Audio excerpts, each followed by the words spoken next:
Chapter 1024. Chapter 1022. Xia Yufeng's plans, but remembering that they were in the classroom, he shook his head. But Xiao Xiao's words were too tempting and destructive, and he didn't know how she managed to say it. Xiao Xiao didn't mean what she said, but the listener meant what she said.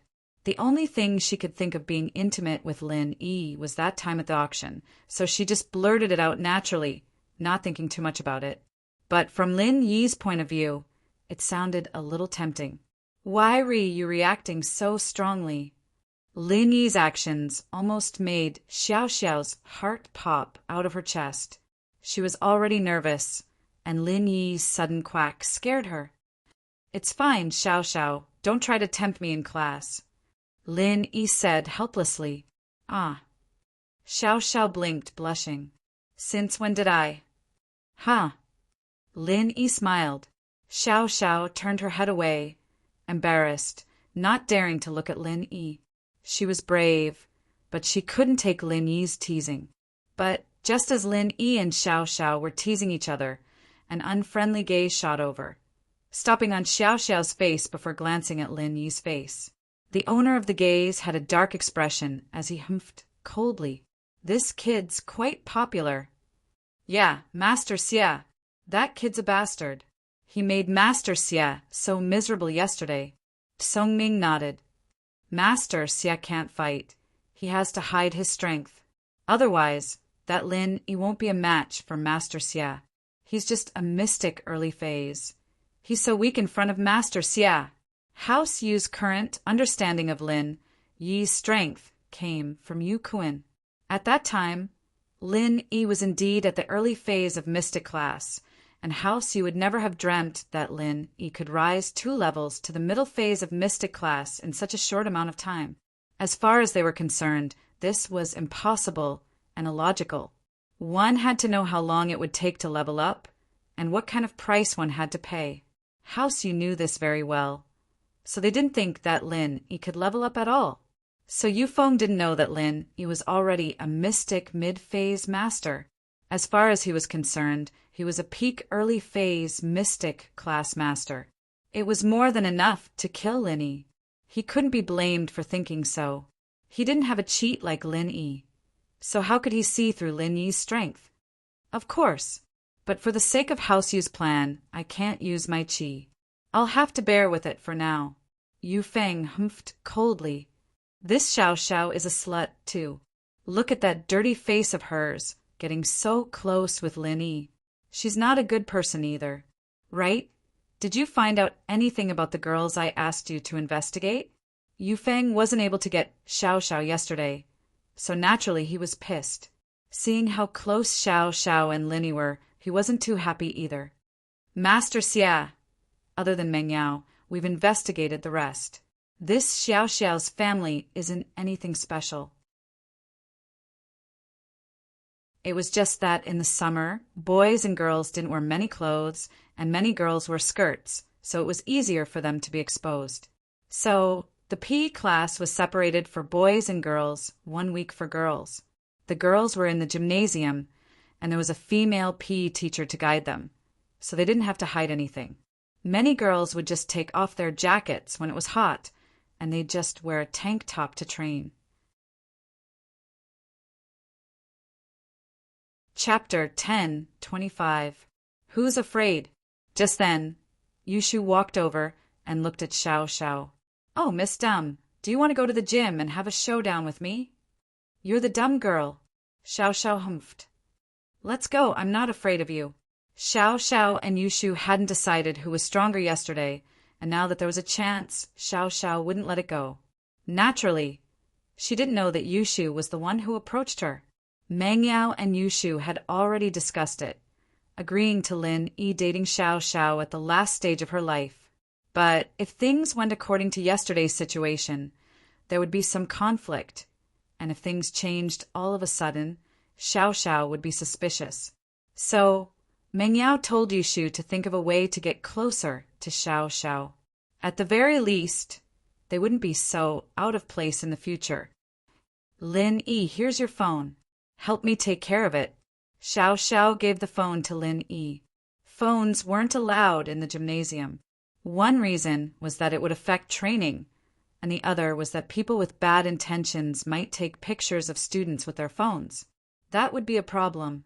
And so there were electronic detectors at the entrance of the gymnasium, and as time went by, no one brought their phones in anymore. They didn't feel safe leaving their phone in the box at the entrance, afraid that someone might take it away. Okay.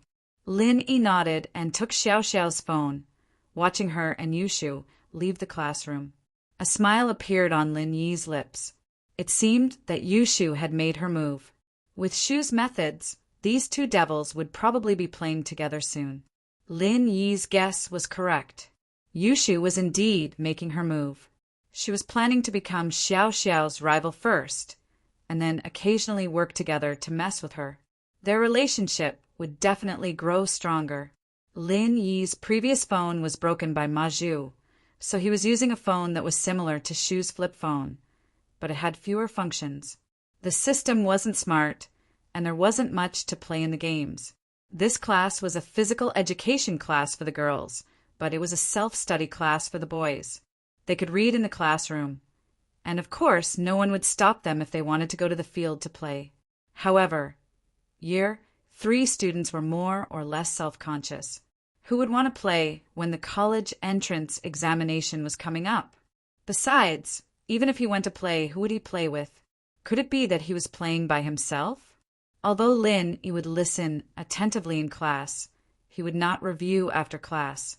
After Xiao Xiao left, Lin Yi played with Xiao Xiao's phone casually, pulling out Plants vs. Zombies and playing it out of boredom. Boss, you're with Xiao Xiao?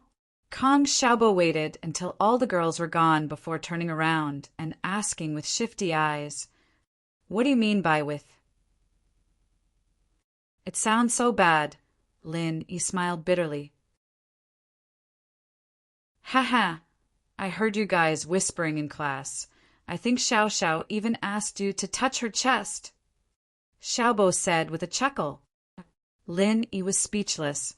Did Kong Xiaobo hear that? But Lin Yi could only explain, I didn't touch her just now. You know how she is. She dares to say anything. Oh, Kong Xiaobo nodded. I know you didn't touch her, but you guys are developing pretty fast, aren't you? Plus, I saw her with Tang Yin this afternoon. Yeah, Lin Yi nodded. No way. She's that close with Tang Yin?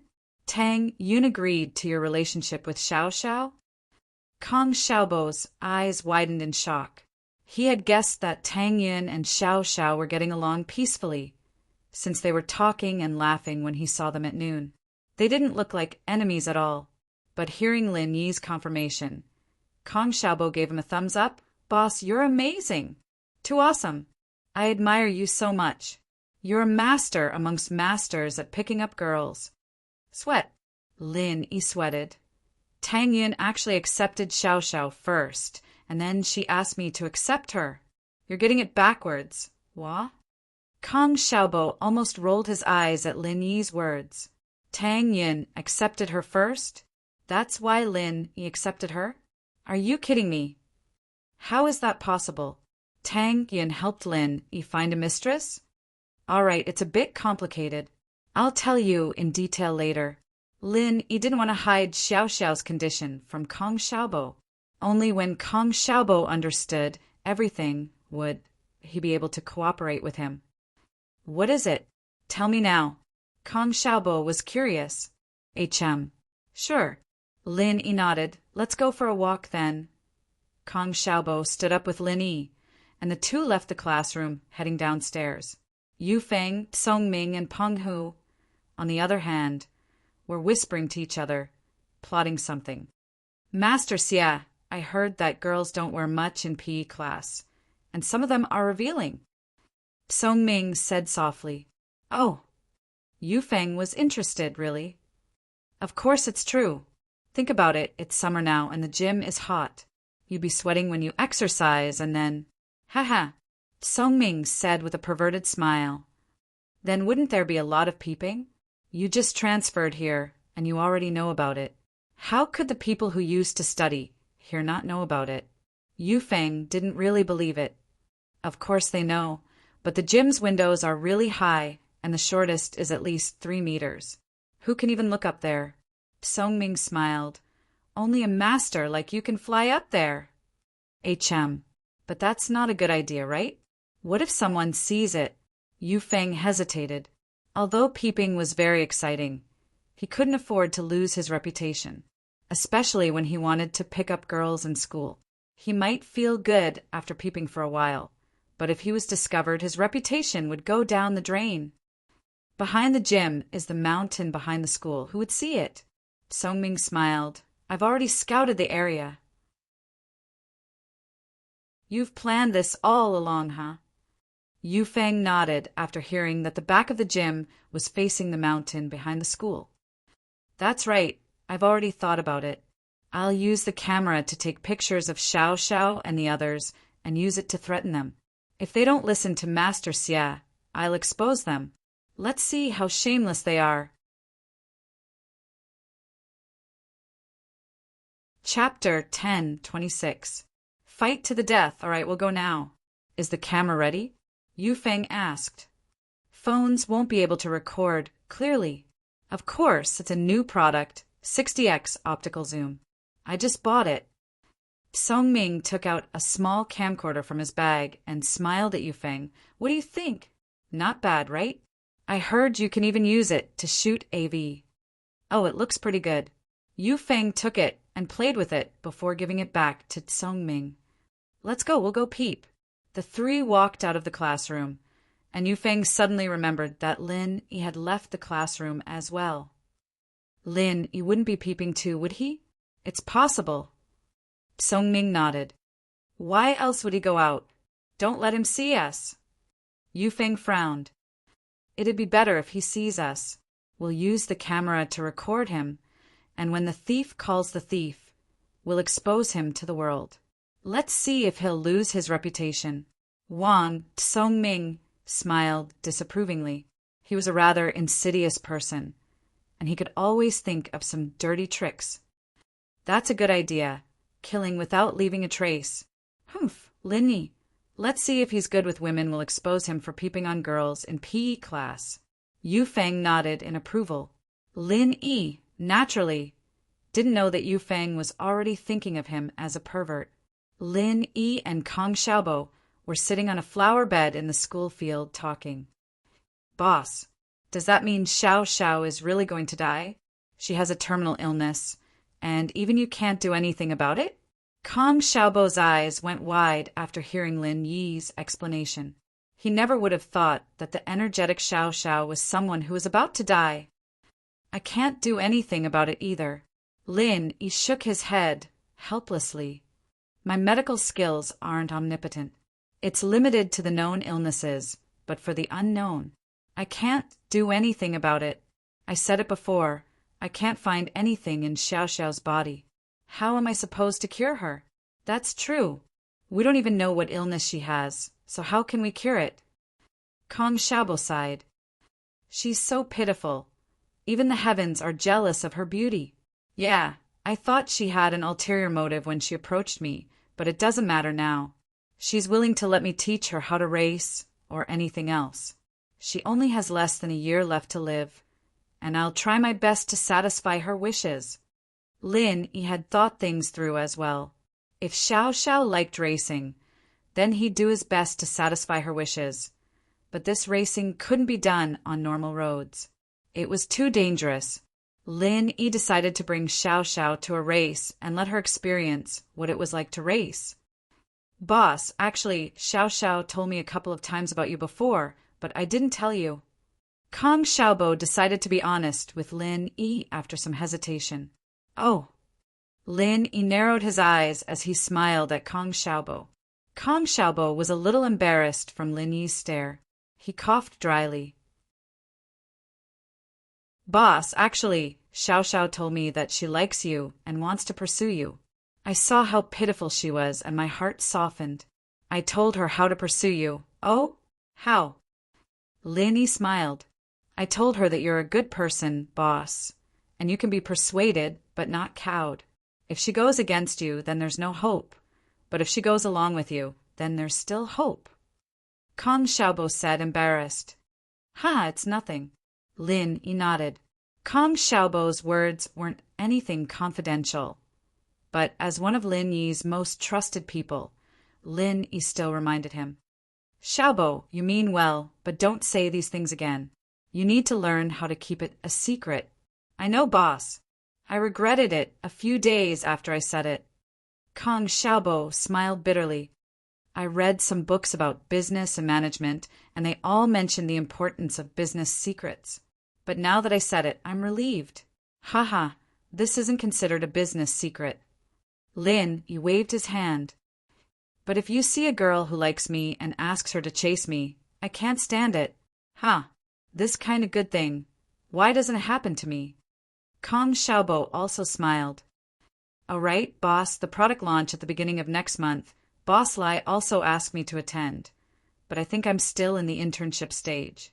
It's not suitable for me to walk on the stage, right? What's not suitable about it? There will be more occasions like this in the future. There will be a process of adaptation, Lin Yi said. When the time comes, just follow Fatty Lai and watch more. Okay, boss. Kong Xiaobo nodded. Let's go, we'll just walk around. Lin Yi sat for a while and felt that the sun was a little hot, so he stood up. Kong Xiaobo had decided to work hard on his business, so the college entrance exams weren't that important anymore. He just needed to spend money to get into a university. He didn't need to be too serious. Studying hard for more than 10 years was just to have a good future, and now that Kong Xiaobo had a bright future, he wouldn't put the cart before the horse. Looking at the familiar campus, Kong Xiaobo felt a little emotional. 2 months ago, he was just a normal student, but after meeting Lin Yi, everything changed. He became the vice president of a company, and he even found a beautiful girlfriend. Although her leg was a little lame, with Lin Yi around, it wouldn't be a problem if it was cured. In the school gymnasium, Xiao Xiao and Yushu were ready for a fight to the death. The two were at the starting line, their eyes wide open as they glared at each other. I told you couldn't do it. You threw the medicine ball so close, you almost hit your own foot. Yushu said proudly, I finally know what it means to shoot yourself in the foot. You're fat. That's why you're stronger than me. Xiao Xiao wasn't happy. She had never practiced medicine ball before, either skipping classes or going to the doctor in school. She didn't have time to study medicine ball. So naturally, she lost to Yushu the first time she threw it.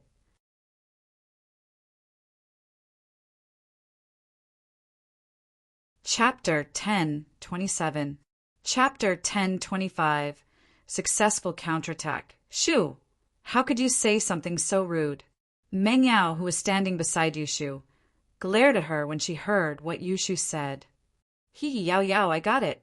Yushu stuck her tongue out. You.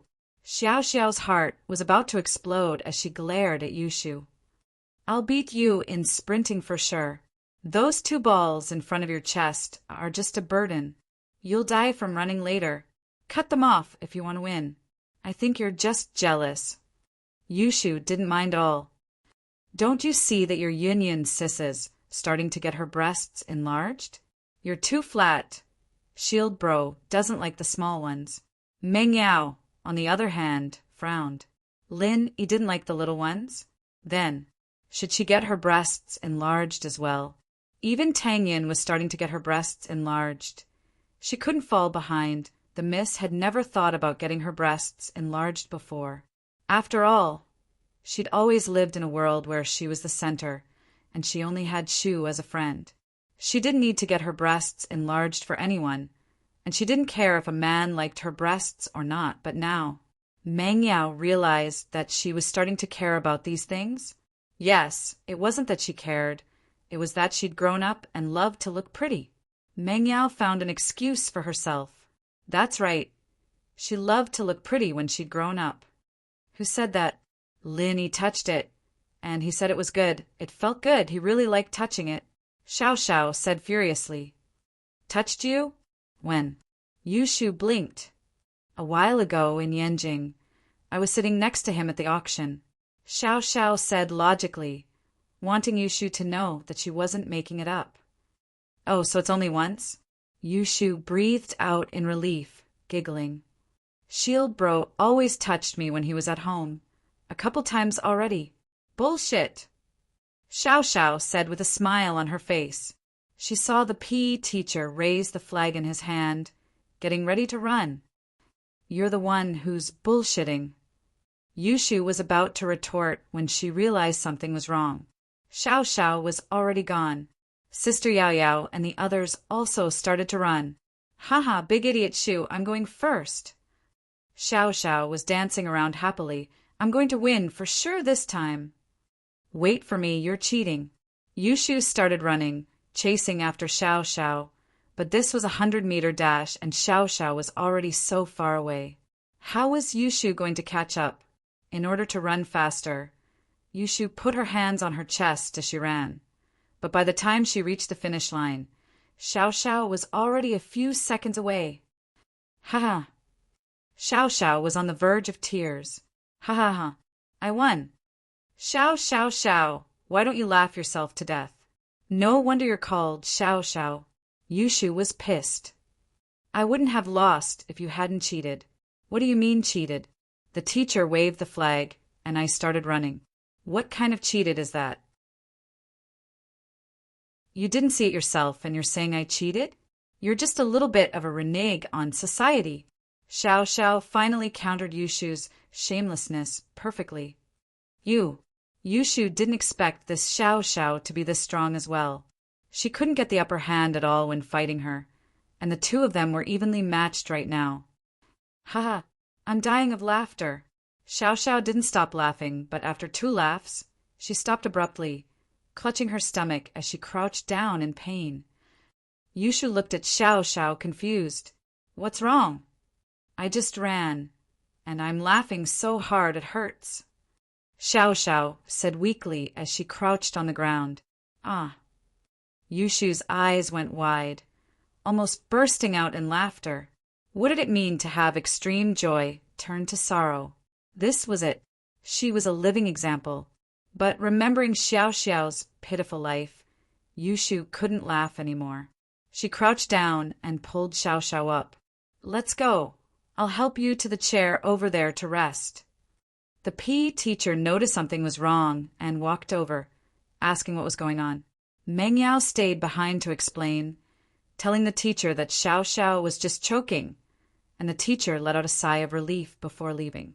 If something were to happen to the student, the PE teacher would be held responsible as well. Xiao Xiao looked at Yushu shocked. The two were enemies, and she didn't believe that Yushu would be so nice as to help her to rest.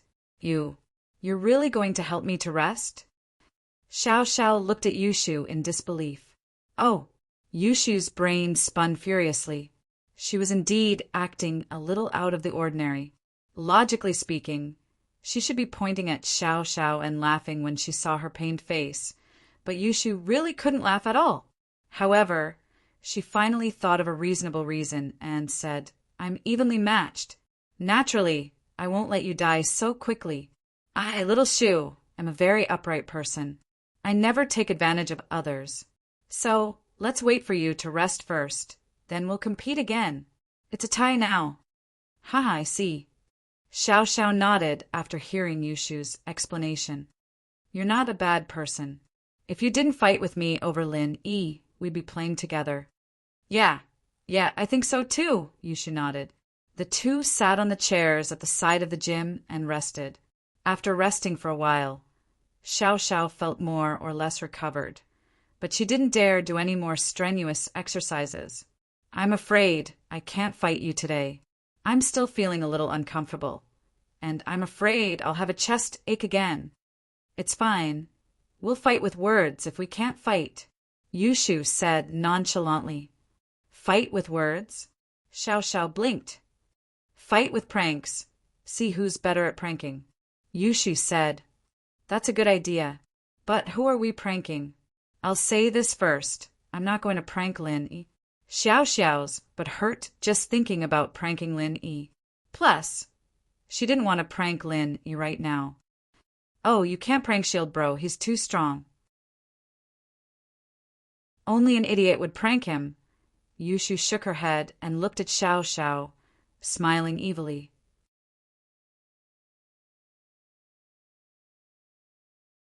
Chapter 10:28. Chapter 10:26. The prankster duo in action. Nothing. Yushu looked up at the sky, as if saying she didn't know anything and didn't need to ask her anything. But all of a sudden, Yushu let out a yelp. What's wrong? Xiao Xiao was curious. Look at the window above us. Yushu pointed at the top of her head with a weird look on her face. What's wrong with the window? Xiao Xiao raised her head, confused, but what she saw gave her a big fright. There was a person lying on the ground outside the window, but there was a security net outside the window, so people couldn't stick their heads in from the outside. Xie Yufeng. Xiao Xiao recognized the person on the window. It was the new transfer student from yesterday. She couldn't help but get a little annoyed. This guy looks like a dog, but why is he so perverted? Peeking at girls' training? Yeah, but we found him. Yushu's face lit up with excitement. Xiao Xiao nodded, understanding Yushu's gaze. The two didn't need to talk much, and they were already making their way to the gym's warehouse. The gym teacher didn't lock the door when he opened the warehouse to take out the medicine balls and other training equipment, since they still had to put them back after class. There was no way the teacher would think that someone would go into the warehouse during class. Yushu and Xiao Xiao went into the storehouse to look for tools to mess with people. The gymnasium storehouse was really big, and there were a lot of things. Other than sports training equipment, there were also sports clothes and school security uniforms. Ha! Yushu pulled out a couple of ice skates and nail shoes from a rack, smiling. Xiao Xiao looked at the weapons in Yushu's hands, her lips curling up slightly. You want them to fall and sit on it? Yeah, but how do we make them fall down? Yushu nodded, troubled as well. Xiao Xiao's eyes scanned the warehouse before landing on something. She quickly ran over and picked it up, waving her hand happily. Leave this to me. I'll let them have a taste of the stun baton. There was a stun baton in Xiao Xiao's hands. These were used by the school's security guards when they patrolled the school at night. Naturally, there were extra ones, just like the security guards' uniforms, which were kept in the warehouse. Then we'll split up. Yushu felt that this Xiao Xiao was a match made in the first place. Yufeng and the others were dead for sure. No problem. Xiao Xiao raised her right hand. Yushu raised her hand and high-fived Xiao Xiao. Let's celebrate a big victory. After I set up the trap, I'll meow like a cat under the adjacent window. Then you'll shock them down. With that, Yushu ran out of the gymnasium with a bunch of nail shoes and ice skates. Xiao Xiao, on the other hand, took the electric baton and went to the window next to Yufeng's. This was a blind spot, and if Yufeng didn't intentionally look down, he wouldn't be able to see the people on the seats. Xiao Xiao, on the other hand, was sitting next to the window, and it was even harder to see. Yufeng, Penghu, and Songming all climbed up the wire mesh on top of the window. The mesh was a bit high, but with the help of Yufeng's Qi, Penghu, and Songming were easily pulled up. Did you find her? How come I don't see Xiao Xiao? Yufeng looked outside the window for a long time, but he didn't see Xiao Xiao anywhere. He mumbled to himself. This girl isn't skipping class, is she? Yeah, I don't see her either, but I see Meng Yao. She's wearing shorts, and she didn't take off her shirt, so there's nothing to see. Song Ming said regretfully. I don't see that big tits Yushu either. Penghu said pervertedly. Every time I think of her breasts, I can't sleep. Yushu had just walked under the 3 when she heard Penghu talking bad about her. She was pissed. Her breasts were for shield bro, and he dared to fantasize about her? Humph, I'll leave this ice skate to you. You better sit on your balls. Yushu lined up the ice skate and nail shoes in the path of the 3's fall, and she snuck under the wall next to the window. This way, the 3 wouldn't be able to see her from their angle. After doing all this, Yushu pinched her nose and meowed like a cat. Meow. The cat's meow gave the 3 of them a scare. Yufeng was a mystic, but in order to hide his identity, He didn't dare use his chi casually. He only used a bit of chi when he went up the wire, and the rest was suppressed inside his body. Who knew when Lin Yi would show up? He saw Lin Yi come out of the class. What if Lin Yi came here? So naturally, he didn't notice Yushu coming over. What's that sound? Yufeng frowned. Sounds like a cat, it's fine. Songming shook his head. Yeah, it's a cat, and it's a female cat in heat. Penghu added, Oh. Yufeng nodded and continued peeping. Yushu was pissed. Your mother is the female cat in heat. You'll get it later. In the gymnasium, Xiao Xiao heard Yushu's signal and quickly climbed up the back of the seat to the edge of the window. Since there were seats to support her feet, and the inside of the gymnasium was higher than the outside, it was easy for her to climb up to the window. Hee hee. Xiao Xiao grinned and turned on the electric baton, stabbing it into the barbed wire. The wires outside the window were all interconnected, and so when Xiao Xiao touched them with the baton, Yufeng, Songming, and Penghu cried out in pain, shivering as they fell off the wire. But the moment he landed, he saw the spiked shoes and ice skates, and he jumped in fright. If he sat on them, he'd get an anal fistula. Yufeng jumped in fright. He subconsciously wanted to use his chi to protect himself and jump away. That would push Songming and Penghu away. HM, isn't this Yufeng? Are you a trapeze artist?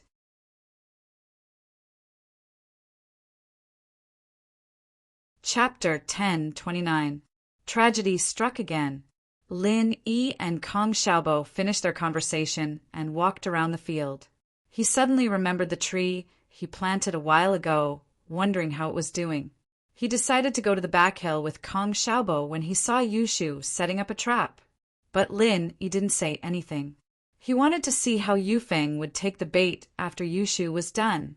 Logically speaking, with Xie Yufeng's skills, even if he saw the spiked shoes and ice skates, he would be able to jump away. It wouldn't pose any threat to him. The next moment, Lin Yi saw Yushu hiding in a corner and meowing like a cat. Not long after, Yufeng and the other two cried out as if they were hit by something and fell from the wire. Lin Yi took a closer look and saw Xiao Xiao on the other side of the window, covering her mouth as she giggled. Lin Yi suddenly felt a chill. These two girls were too bad. This Xie Yufeng was really unlucky to have met these two. However, Lin Yi noticed that Xie Yufeng was using qi to protect himself, so Lin Yi came out. He knew that Yufeng was purposely hiding his true strength in front of him, but he didn't mind letting Yufeng have a taste of his own medicine. As expected, the moment Lin Yi opened his mouth, Yufeng dispersed his qi. Yufeng subconsciously dispersed his qi, but after doing so, he suddenly remembered that he had spikes and ice skates on his, but this was not a joke. If he were to be pricked, would it be any better? Even if his strength was discovered by Lin Yi, he couldn't just watch as he sat on a nail shoe. That was undoubtedly equivalent to courting death. But by the time he realized this, it was already too late. By the time he wanted to circulate his true qi again, it was already too late. He directly sat down on the nail shoe and let out another miserable howl. Penghu and Songming weren't any better. Penghu was fatter, and when he sat on the ice skate cut right between his buttocks and directly cut his balls. His eyes rolled back in pain, and his body twitched as he fainted. Although Wang Songming's eggs weren't cut, his buttocks were cut into 4 pieces. He was in excruciating pain. Yufeng realized, tragically, that his anus was prolapsed. Oh! Yushu clapped happily, not expecting Lin Yi to show up. She ran to Lin Yi with a smile. Shield bro, you're here. They're performing SM. Yufeng heard Yushu's words and almost fainted as well.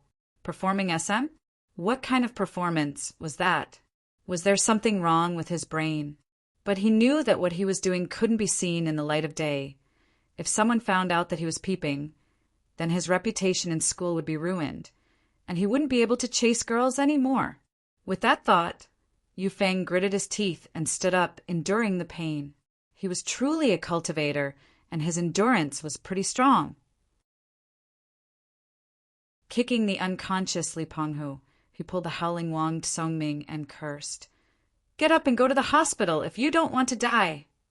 Penghu's balls were cut, but Yufeng's kick woke him up. And so he got up from the ground and ran to the hospital with Yufeng and Songming. Xiao Xiao, on the other hand, saw Lin Yi from the window. She put the electric baton back into the storage and ran out of the gym as well. This scene was not discovered by the teachers and students who were training over there. After all, they were training in full swing over there, and they were all shouting slogans. Compared to them, the movements here were much quieter. Lin Yi, why are you here? Xiao Xiao saw Yushu and Lin Yi talking, not wanting to be outdone. You too. Lin Yi smiled bitterly. Aren't you a little too much? Oh, Shield Bro, who do you think is more violent? Yushu asked. With that, she looked at Lin Yi expectantly, and so did Xiao Xiao. She and Yushu were tied before, so Lin Yi's evaluation was quite important. Of course, even if it wasn't a tie before, Lin Yi's evaluation was still very important, because they wanted Lin Yi's approval the most. I think you two need to be together to bring out your full potential, Lin Yi said. Oh, I see. Yushu frowned after hearing Lin Yi's words. She thought about it and forced herself to say to Xiao Xiao, since Shield Bro likes our combo, I'll force myself to team up with you once in a while. Force yourself?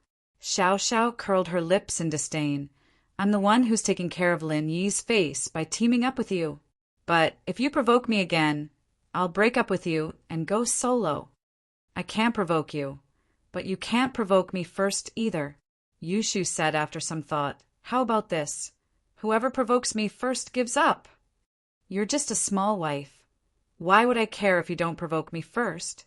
I'm a small wife. It's not like you'll affect me, Xiao Xiao said. That's true.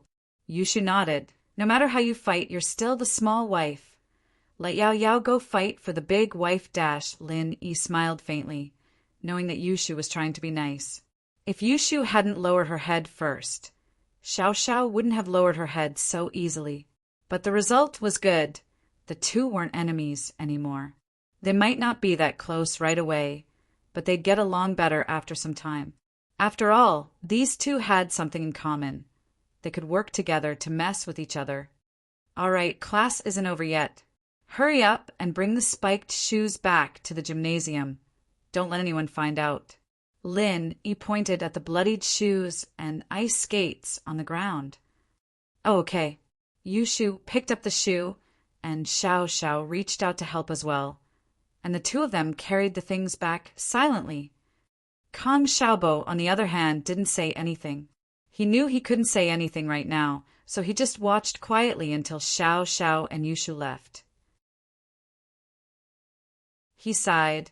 That Xie Yufeng sure is unlucky getting his ass kicked. Thank goodness you were able to tame these two devils, boss. Otherwise, how are we supposed to live in the future? Lin Yi smiled. It was true.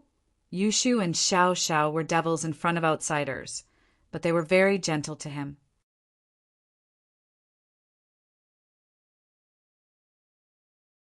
Chapter 1030. Chapter 1028. Xiao Xiao's wish camcorder? Kang Xiaobo picked it up and looked at it. It was a small video recorder. They're not trying to take pictures, are they? Lin Yi shrugged. Let's see if there's a video and delete it. Kang Xiaobo pulled up the video and saw that it was indeed from the gymnasium. A group of girls were training, and some of the girls were wearing very little, but Meng Yao and Yushu weren't there. Kang Xiaobo took a quick look and deleted the video. He was a pervert, but he wouldn't look at immoral things like this. Boss, what do we do with this camcorder? Kang Xiaobo asked. You take it back and play with it. You don't want to give it back to Yufeng, do you? Lin Yi didn't even think about giving it back. Oh, that's fine. I'll give it to Fun to play with. Kang Xiaobo put the camcorder away happily. After this incident, Lin Yi didn't want to stay in the school anymore. He turned to Kang Xiaobo. Let's go back to class. Kang Xiaobo wanted to go back and study the camcorder as well so that he could take a selfie with Fun. He didn't have anything with Fun yet, but it was a good idea. Lin Yi and Kang Xiaobo went back to the classroom, but Yu Feng and the other two weren't back yet. Their seats were empty, evidently at the hospital. But Lin Yi couldn't be bothered with them. Since they wanted to hide their strength, then go hide it. Yushu and Xiao Xiao would mess with them every day until they died. Let's see how long they could take it. Xiaobo went off to figure out how to operate the camcorder, while Lin Yi went back to the game he was playing earlier. After playing for a while, Lin Yi felt bored and exited the game to see if there was anything else on his phone. Lin Yi was just casually looking through the phone, but he accidentally entered a notepad software. There was a file called My Wish. Originally, when Lin Yi saw that it was a private folder, he was ready to push it out immediately after entering. However, when he saw the file called My Wish, Lin Yi hesitated. Lin Yi was very clear about Xiao Xiao's situation. She only had 1 year left at most, and that was the most optimistic scenario. To put it in a sad way, Xiao Xiao might die tomorrow, and so Lin Yi cared a lot about Xiao Xiao's dying wish. If it was possible, Lin Yi wanted to make it come true for Xiao Xiao. This would allow Xiao Xiao to live a life without regrets. But just when Lin Yi was about to look at the file named My Wish, the bell rang at an untimely time. Lin Yi frowned. There was some distance between the gym and the school building, but Xiao Xiao would be back in a few minutes. With that thought, Lin Yi didn't hesitate any longer. He opened the file called My Wish and looked at the contents. After opening it, Lin Yi realized that this My Wish document wasn't completed in 1 day. It was divided into many pages. Each page only had one wish and the date of the wish. If the wish was fulfilled, Xiao Xiao would mark it as fulfilled on the index page. If it wasn't fulfilled, there was no mark. Lin Yi smiled bitterly. If it was all written on one page, Lin Yi might be able to finish it in a few minutes. But if he had to go through it page by page, he might not be able to finish it today. But there was physical education every week, and Lin Yi wasn't in a rush to finish it all in 1 day. He'd read as much as he could today, and pick the easier ones to help Xiao Xiao first. Lin Yi opened the link with the earliest date on the index page and started reading. Can my illness really be cured? I'm going to Yanjing's hospital with Dad tomorrow. I heard it's a hospital that specializes in hereditary diseases. I'm so nervous. I hope this hospital can cure me. Looking at Xiao Xiao's wish, Lin Yi was a little speechless. If her illness could be cured, why would Lin Yi go through all that trouble to fulfill her wish? This Xiao Xiao's wish was really. But looking at the date, Lin Yi shook his head and smiled bitterly. This wish was written 3 years ago, and Xiao Xiao was probably still fantasizing about her illness at that time. But was this phone Xiao Xiao was using 3 years ago? But thinking about it, Xiao Xiao must have imported it after she changed her phone. Lin Yi closed this wish and looked at the second day's wish. Compared to the first wish, the second one was more normal. I want a sports car. This was a wish he'd written 3 years ago as well, but there was a note at the end that said it had been fulfilled. He didn't have time to look at the ones he'd already fulfilled, so he quickly exited and started looking for the ones that hadn't been fulfilled yet. But in this document, most of the wishes were fulfilled. Lin Yi finally found one that wasn't marked fulfilled and opened it. I really want a best friend. I can talk to her about the loneliness in my heart. I can share my happiness and sadness with her on the same bed. But I'm destined to never have a true friend. I don't want my best friend to feel pain because of my death. Looking at Xiao Xiao's wish, Lin Yi couldn't help but take in a deep breath. His heart was heavy. From the tone of this wish, Xiao Xiao must have known that her illness was incurable. That was why she was feeling this way. Perhaps she had lost all hope of curing her illness. She had a friend, a bosom friend. In the eyes of a normal girl, this seemed like a simple thing. Who didn't have a few true friends growing up? Which girl hadn't slept on the same bed with their best friend? But this simple thing was a dream in Xiao Xiao's eyes, and her kindness, not wanting her death to bring pain to her friends, touched Lin Yi deeply. But this wish wasn't something Lin Yi could fulfill. He couldn't be a best friend. He couldn't just castrate himself, could he? But he could suggest Tang Yun and Shu to be Xiao Xiao's best friends. It wasn't a bad choice. Lin Yi quickly took a picture of the wish with his phone, not daring to waste any more time as he opened the other wish that wasn't marked already fulfilled and started reading it.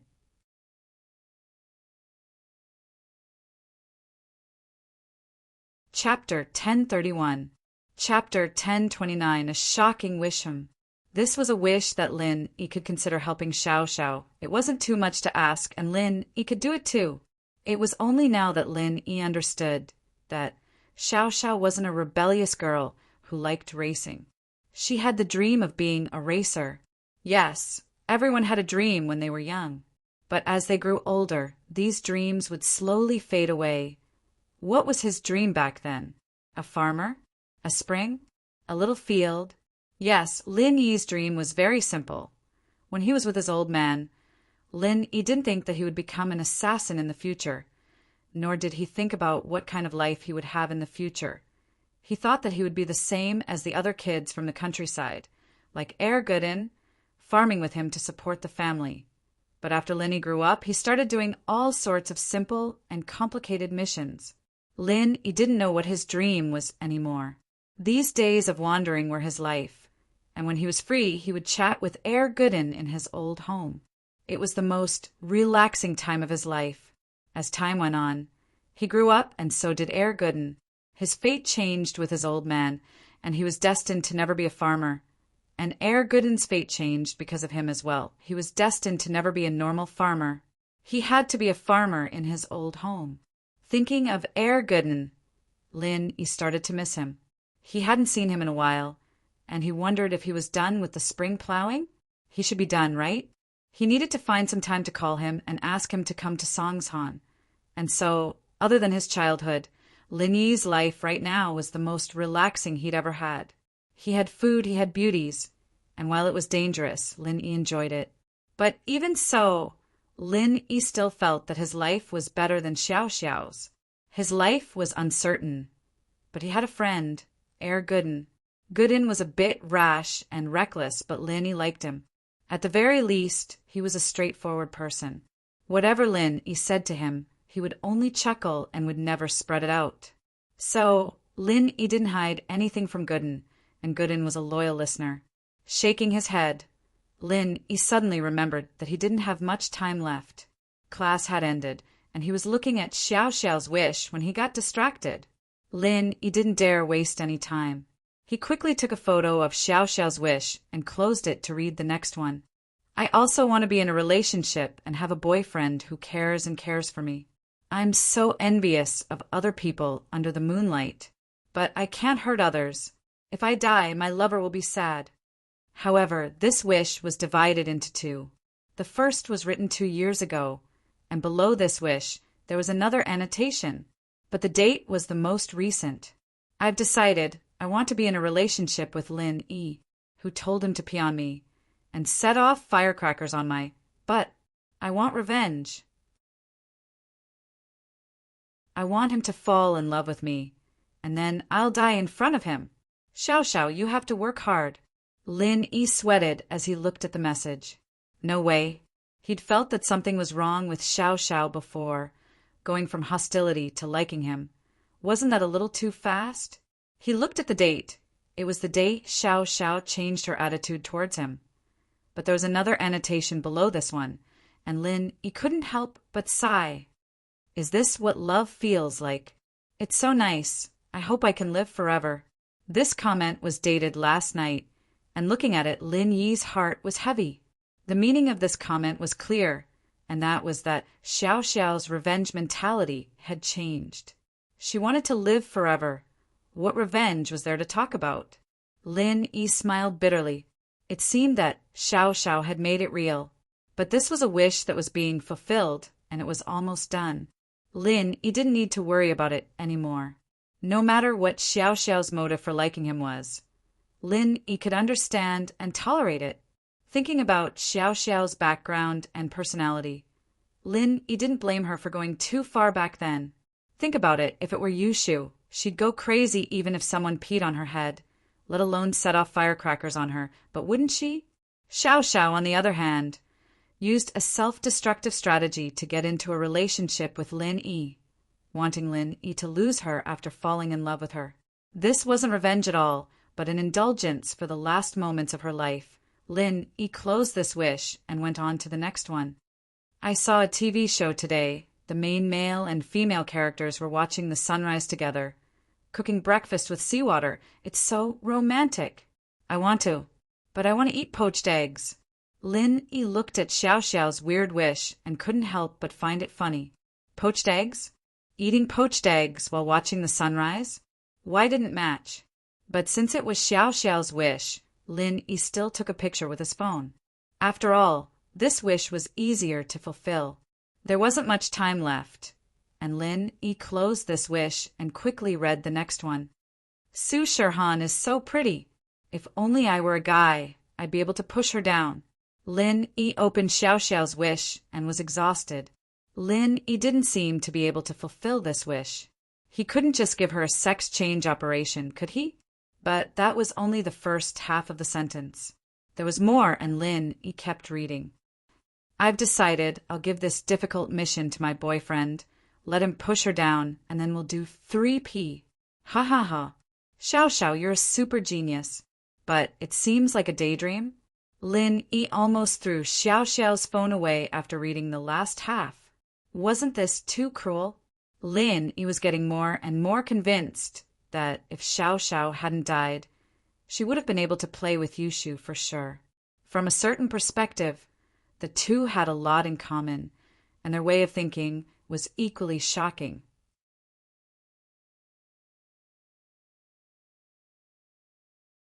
Chapter 1032. Wish Fulfilled. After reading this wish, Lin Yi closed it and was about to read the other wishes when Lin Yi saw that the girls in his class were starting to enter the classroom. That Feng Xiao Xiao should be one step ahead and one step behind.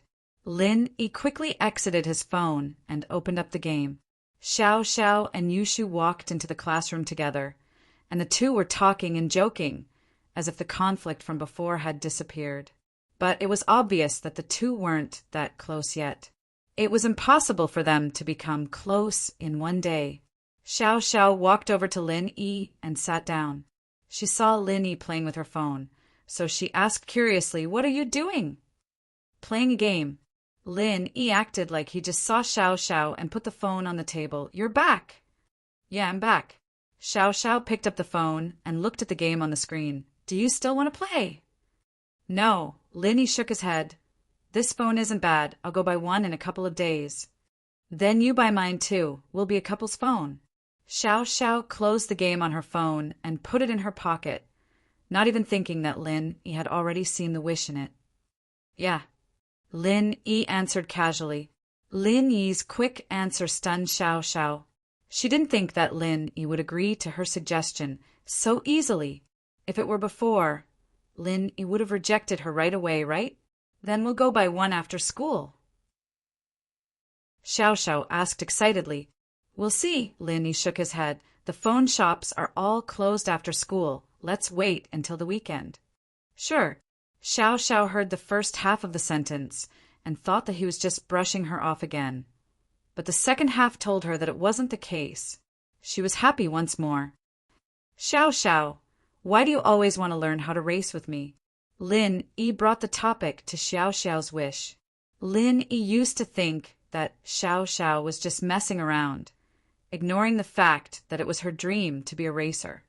"Because I'm interested in cars.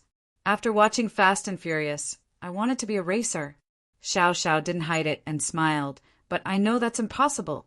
My skills are just SOSO who would let me race." "Oh, I see." Lin Yi nodded. "I thought you were just messing around. If you really want to be a racer, I can teach you." "Really?" Xiao Xiao's eyes went wide. Happiness came too abruptly, and she wasn't prepared for it. Good things kept happening these 2 days, and Xiao Xiao didn't know how to react. She felt like she was dreaming. It was too surreal. "Of course it's true. I never lied to you when I promised you something." Lin Yi smiled. "Ugh." Xiao Xiao was so excited she couldn't speak, but after the excitement passed, she sighed. Man, forget it. I don't think I'll learn it. You can't learn how to drive in a short time. You need constant training. I don't have that much patience. Xiao Xiao said that, but it was just an excuse. What she was really worried about was that she didn't know how much longer she could live. She only had a few months left in her life, and even if she went to learn how to drive, she wouldn't be able to do much. She might as well use this time to do something else. But Lin Yi understood the meaning behind Xiao Xiao's excuse. Xiao Xiao said she didn't have that much patience, but she didn't have that much time left. Lin Yi sighed in his heart, but didn't show anything on his face. Songshan should have those underground racetracks too, right? Have you been there? Of course I have, of course I have. Xiao Xiao perked up at the mention of racing, as if she'd forgotten her sadness. It's on Mount Belong's Coiling Mountain Road. It's an underground racetrack, and there's a race every Friday night. People who love racing go there to practice too. Oh, have you participated in a race before? Lin Yi asked with a smile. My skills aren't good. I can only practice. I won't be able to do it in a real race. Xiao Xiao shook her head. At most you'll lose. What else? Lin Yi found it strange. At least you'll be able to participate in a race. It's an experience. It's not that simple. The loser has to pay the price. Xiao Xiao shook her head. The loser has to give the winner 200,000. Where would I get that much money? I'd be better off selling myself. Lin Yi clicked his tongue inwardly. As expected, there was some profit involved in this.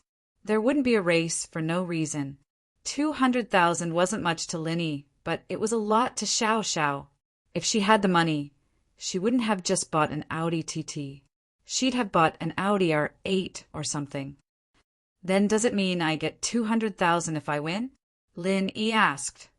No, the winner only gets 150,000, and the other 50,000 goes to the organizer, Xiao Xiao said. Oh, this organization is quite profitable, Lin Yi said faintly, but this didn't have much to do with Lin Yi, so Lin Yi couldn't be bothered. Ling Shan didn't even care, so why would Lin Yi care about some underground racetrack organizer? Yeah, there's at least 10 races a week. That's 500,000. You can even buy a car, Xiao Xiao said enviously.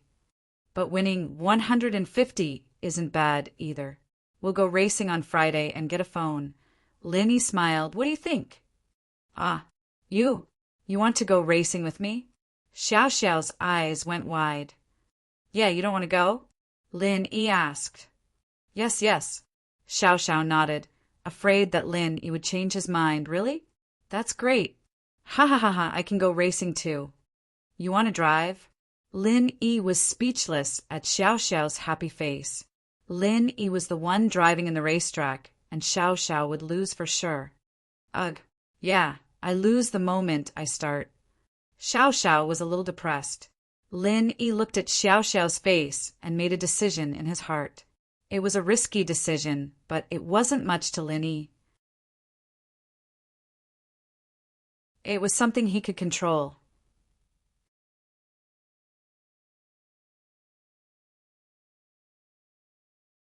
Chapter 1033. Who was Gooden? Looking at her beloved sports car, Xiao Xiao felt the urge to smash it. Sports car, it's not that I don't like you. It's just that I seem to like Lin Yi more, Xiao Xiao grumbled as she got in the car and started the engine. But it wasn't easy to reverse the car. The area was filled with vendors selling snacks, and there were people coming and going after school. In the past, Xiao Xiao didn't even need to reverse her car. She could just turn around and leave. But today there was a Lamborghini next to her car, so she had no choice but to reverse. Lin Yi frowned when he saw this. This Xie Yufeng was going to the doctor, but he didn't drive the car away. In truth, it wasn't that Yufeng didn't want to drive it away. It was because he couldn't. His butt was cut, and it would hurt even if he sat down, let alone drive. Yufeng, Songming, and Penghu called an ambulance right away, not even thinking about driving. I can't get it out. Lin Yi, help me get the car out. Xiao Xiao wanted to say that she wouldn't drive home, but she couldn't bring herself to say it. Whose car is this? Why isn't it driving away? Tang Yun looked at the Lamborghini, curiously as well. She didn't know what kind of car it was, but it shouldn't be cheap. Who would park their car here for so long and not drive away? That's Xie Yufeng from yesterday, Lin said. But the kid is unlucky today. Xiao Xiao and Shu messed with him. He probably can't drive anymore. He's in the hospital getting some medicine. Oh, what's going on? Tang Yin was curious and confused. Haha, Xiao Xiao, tell Yun Yin what happened. I'll help you get the car out, Lin Yi said. All right. Xiao Xiao was more than happy to share this with Tang Yun, too. She happily pulled Tang Yun's hand to talk.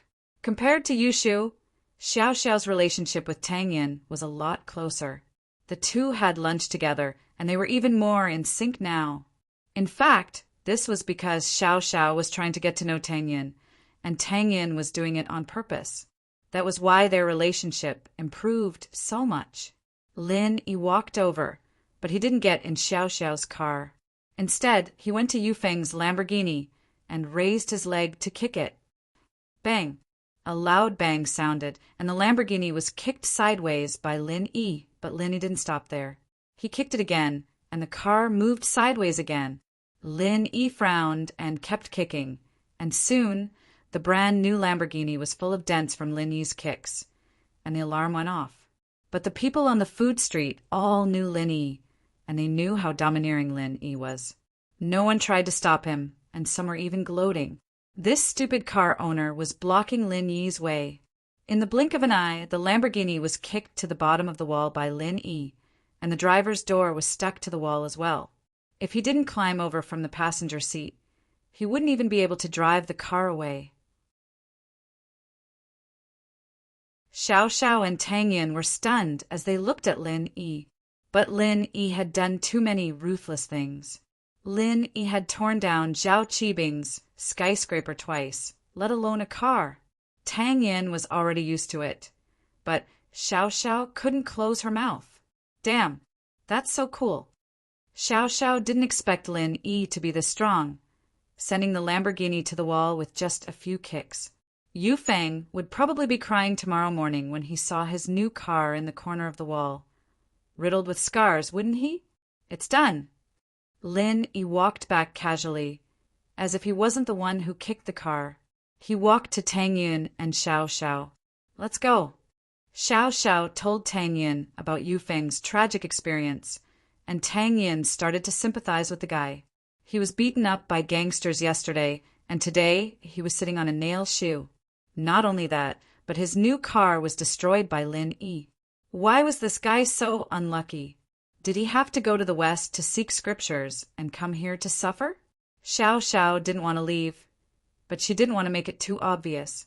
Since Lin Yi had cleared the obstacles around her car, she could drive it out smoothly. The Volkswagen Beetle and Audi TT left the food street behind the school. Lin Yi sent Tang Yun to the hospital and parted ways with Xiao Xiao at the intersection ahead. How's the renovations going? When can we move in? Lin Yi asked as he drove. Mom went to check yesterday, and she said it's almost done. We're just missing the furniture and appliances. We'll be able to move in after a couple of days. Tang Yin said, the new house smells. Fatty Lai used environmentally friendly materials, but it's impossible for there to be no harmful gases. You should get Ani to buy some charcoal and sprinkle it around. Don't worry about money. Lin Yi nodded. Yeah, I know. Tang Yin obviously knew what kind of person her mother was. She couldn't help but laugh at Lin Yi's words. I really need to talk to her about it. Tell her not to be greedy. Just say that the smell of the renovations affects fertility. If you can't have a baby after smelling it, I won't want you anymore. Lin Yi said to Tang Yin. Huh. Tang Yin blinked and blushed. What kind of lousy reason is that? Lousy reason, but it'll definitely work. Lin Yi smiled. Tang Yin nodded. She had to admit that Lin Yi's method was effective. This was related to her health and the future baby's health. No matter how stingy a mother was, She couldn't risk her own life. Then, if I really can't have a baby, will you still want me? Tang Yin suddenly thought of something. What if there really was something wrong with her body? She had never had a baby before. Who knew if she could have a baby? Huh, I can cure it. Lin Yi smiled. Tang Yin was a little disappointed. She actually wanted to hear him say that he wanted it, not that he could cure it. The results were the same. But Tang Yin was a girl after all, and sometimes she liked to hear romantic words. Lin Yi drove Tang Yin back to the hospital and drove home. He called Widow Wang's grocery store in the village. However, the phone rang a few times and no one picked up. Just as Lin Yi was about to hang up, someone picked up. It wasn't Widow Wang's voice. It was a man's voice. Hello? West Star Mountain Village. Which one are you looking for? Hello, can you help me find Air Gooden? Lin Yi didn't know who this person was. He said politely, Air Gooden? Who is it? The person froze.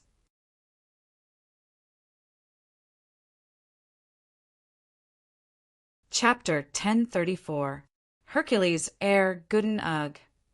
Lin Yi paused, but he remembered that Air Gooden was just a nickname. Air Gooden's real name wasn't Air Gooden, so people who weren't familiar with him wouldn't know. But everyone in Star West Village should know this name.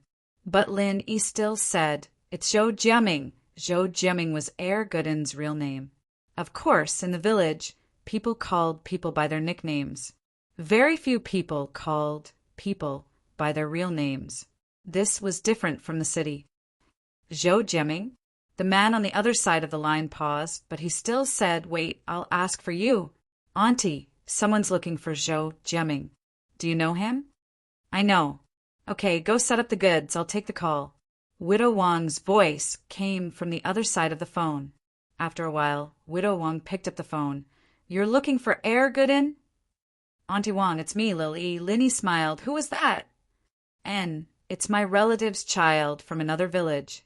He came here to help me with the work. Isn't the spring plowing over? When the villagers are free, they often come here to drink. I can't do it alone. Widow Wang said.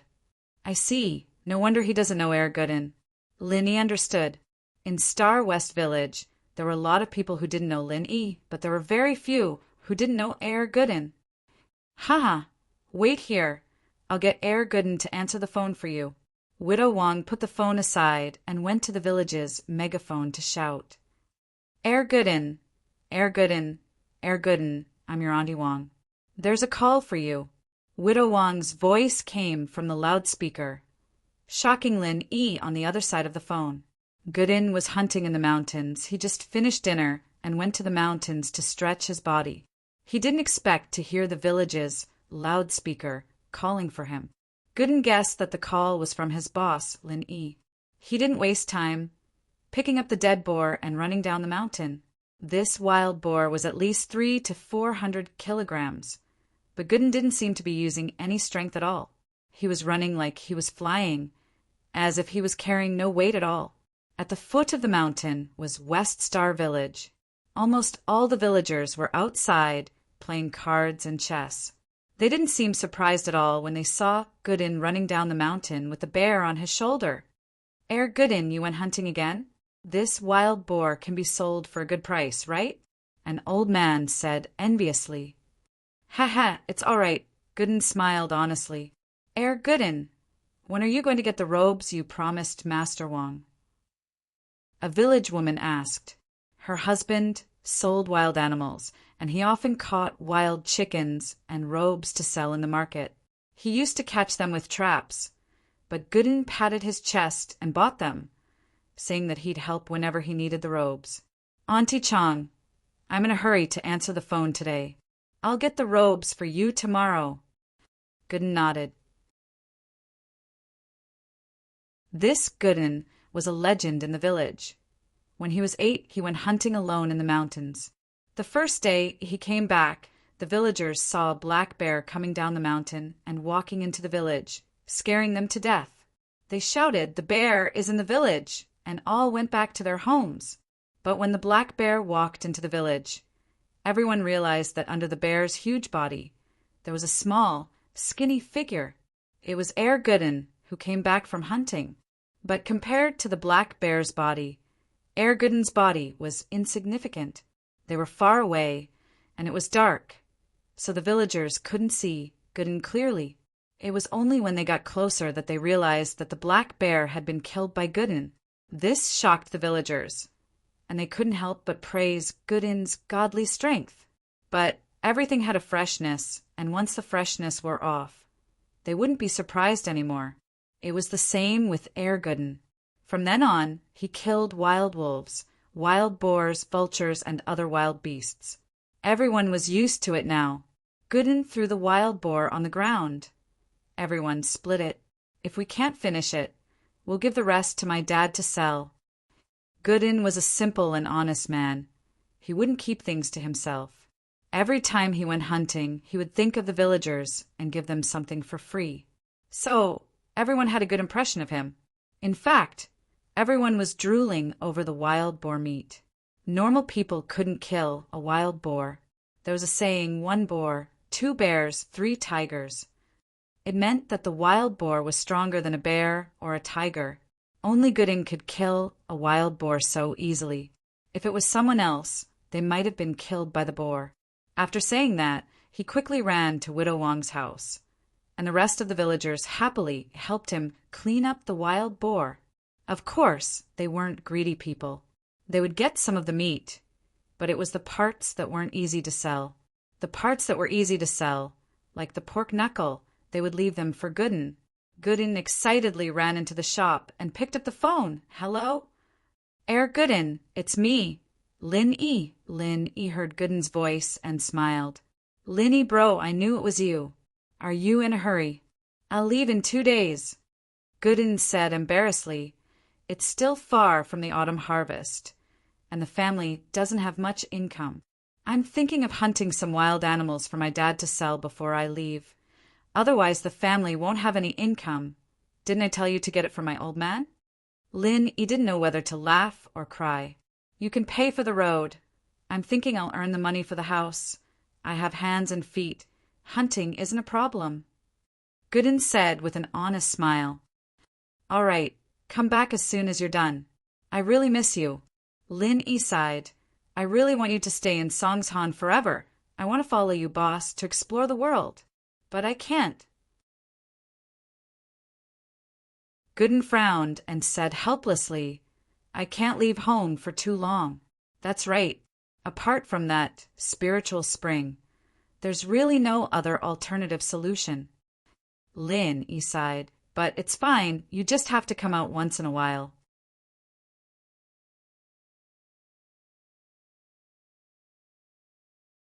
Chapter 1035. Chapter 1033. Being Xiao Xiao's best friend. All right, write down my phone number and address. Contact me when you get to Songshan. I'll pick you up. Lin E said as he gave Gooden his phone number and address. Gooden found a piece of paper and wrote it down before putting it in his pocket. After the call with Gooden, Lin E got home. The Miss and Shu were still watching TV on the sofa. Shield bro, I did well today, didn't I? Yushu said excitedly when she saw Lin E. Xiao Xiao and I became best friends. Yeah, but we need to keep working hard and try to improve. Lin E nodded. Improve? Yushu asked. Yeah, it'd be best if we could become best friends. Just like you and Yao Yao, Lin E said. Best friend? That's not possible, right? She's my love rival. Yushu scratched her head, troubled. Lin E didn't say anything. He took out his phone and opened the photo album, showing Xiao Xiao's wishes to Yushu. Xiao Xiao has a few wishes, and she doesn't have much time left, so I want to help her fulfill them one by one. Oh! Yushu paused and took the phone. She read the words on the photo. I really want to have a best friend. I can talk to her about the loneliness in my heart. I can share happiness and sadness with her on the same bed. But I'm destined to never have a true friend. I don't want my best friend to feel pain because of my death. Meng Yao came over curiously as well, frowning as she looked at the photo on Lin Yi's phone. Lin Yi, where did you see this? From Xiao Xiao's phone. Lin, he didn't hide it. There's a file called My Wish. I just opened it. I didn't think. I see. Meng Yao nodded. Xiao Xiao's wish moved Meng Yao. Having a best friend was a normal thing. But in Xiao Xiao's eyes, it was an extravagant wish. Especially Xiao Xiao's reason. It made Meng Yao feel even more bitter. What a great spirit it is to not let a good friend be sad. Shoo, we want to be Xiao Xiao's best friends. Meng Yao raised her fist and said word by word. Oh, okay. Yushu nodded after seeing that Meng Yao had agreed. To tell the truth, most of what she did today was to coax Xiao Xiao, but being a BFF wasn't as simple as that. If she didn't open her heart to Xiao Xiao, then she wouldn't be a BFF at all. Xiao Xiao only wanted to be Lin Yi's small wife, and she wasn't a threat to her position at all.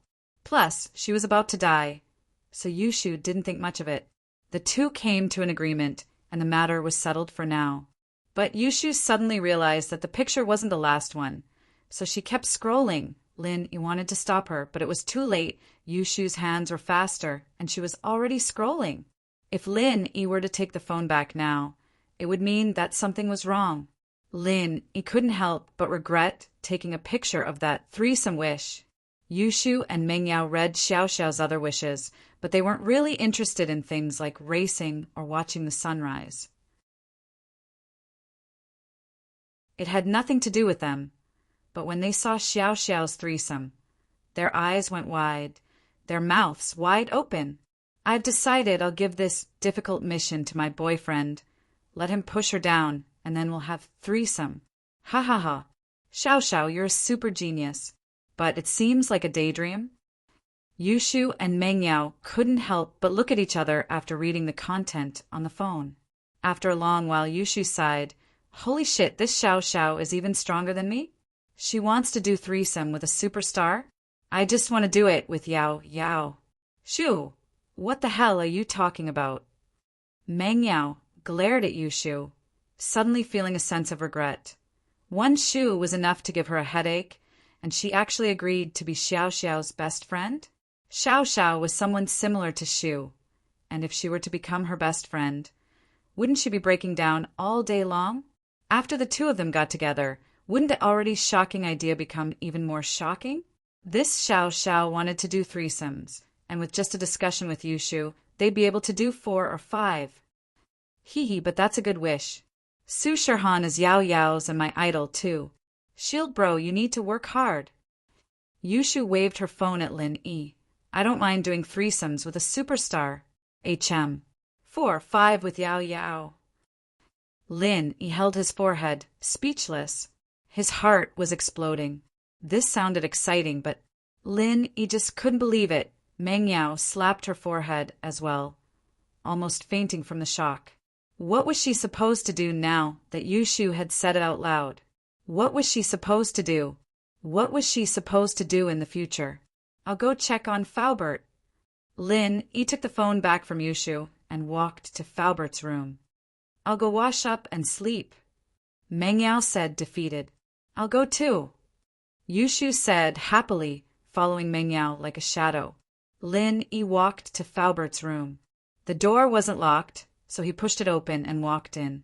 Faubert was practicing on his bed when he felt Lin Yi walk in. He opened his eyes slowly. You're back? Evidently, he didn't hear the conversation between Lin Yi and Meng Yao in the living room. He could only sense movements within a certain range. Yeah, how is it, Faubert? Lin Yi nodded. I've already started training my family's martial arts again. Golden class, late phase peak. This is a good starting point. I'm already satisfied. Uncle Fu said this from the bottom of his heart. He didn't seem to be forcing it at all. Faubert, I want to try again. Lin Yi said, unwilling to give up. What he didn't understand was that since Uncle Fu could absorb the spiritual qi of heaven and earth, why couldn't he absorb the universal energy in the space of the jade pendant?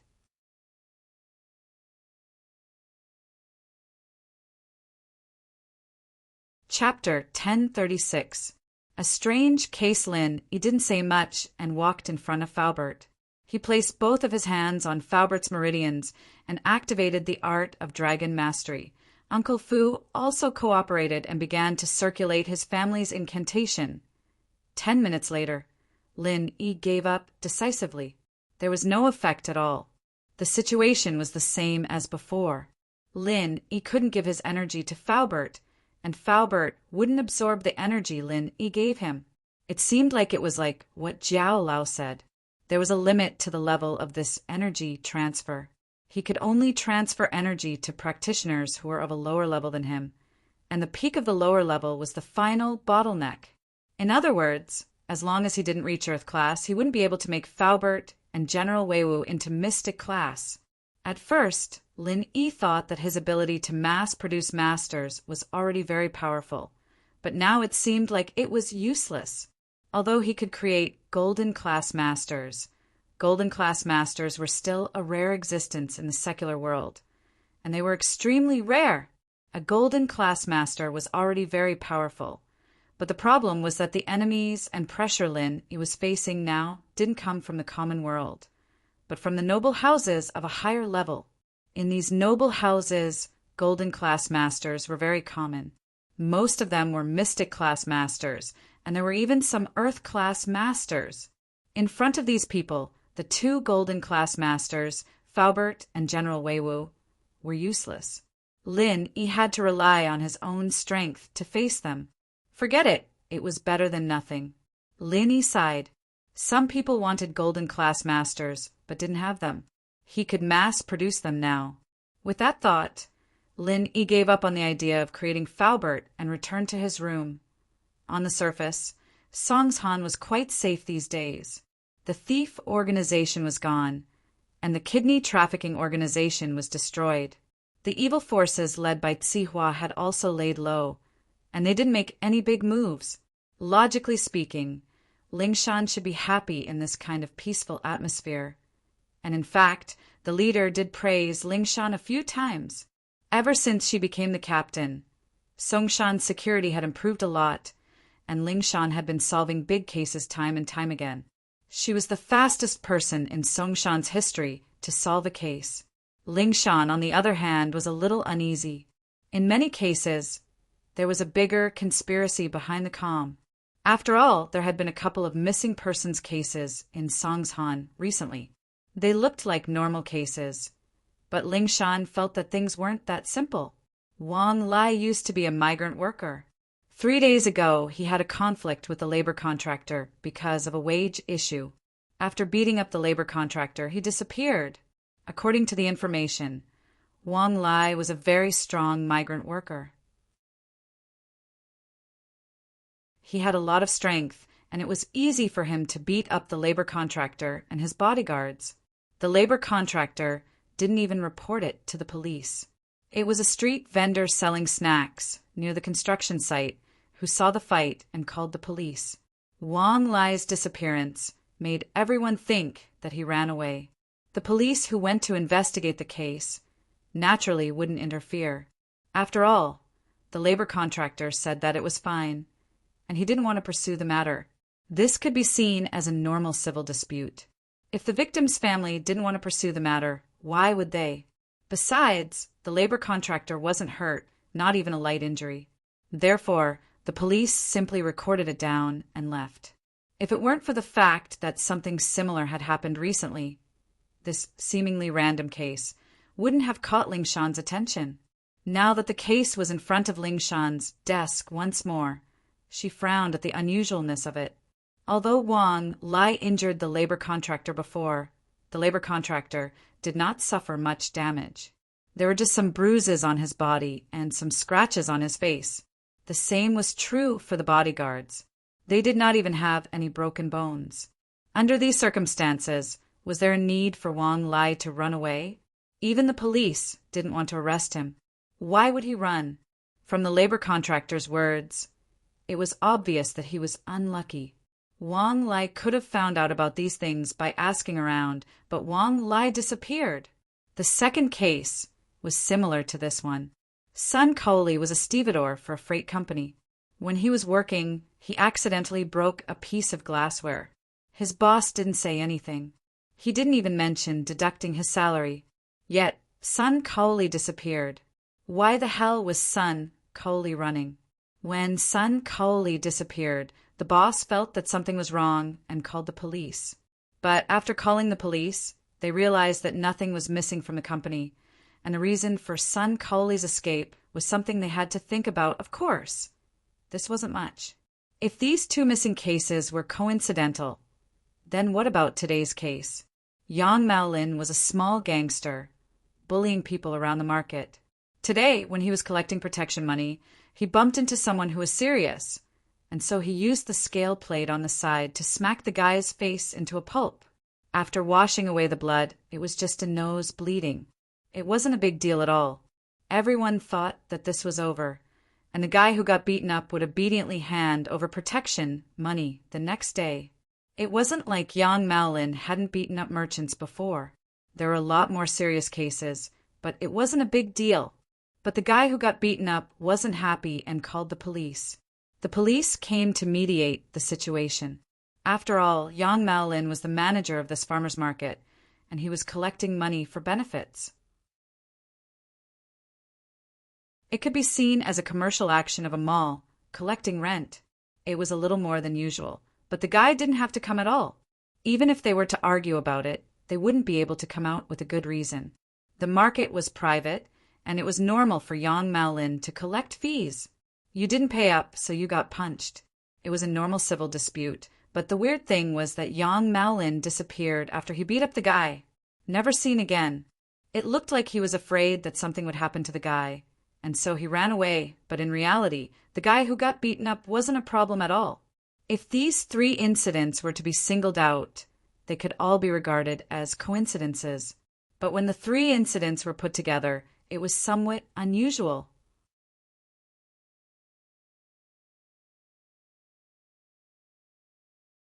Chapter 1037.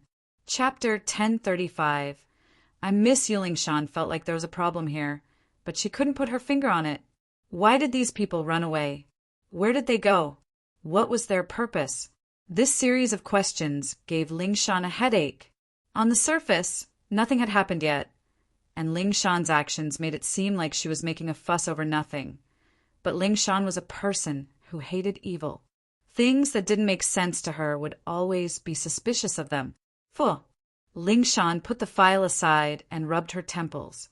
It seemed like being a leader wasn't that easy after all. It was much easier being a soldier. She had to worry about all these things, and she didn't want anything to happen to the peaceful Songshan. She hoped that she was just being too sensitive, and that it was just a coincidence. Who knew what Lin Yi was doing? Lin Yi had lost contact with Lingshan recently, and Lingshan wanted to call him to ask about Lin Yi's whereabouts, but she didn't have a good reason to do so. She'd always asked Lin Yi to help her solve cases, but now that she didn't have an excuse, she didn't know what to say.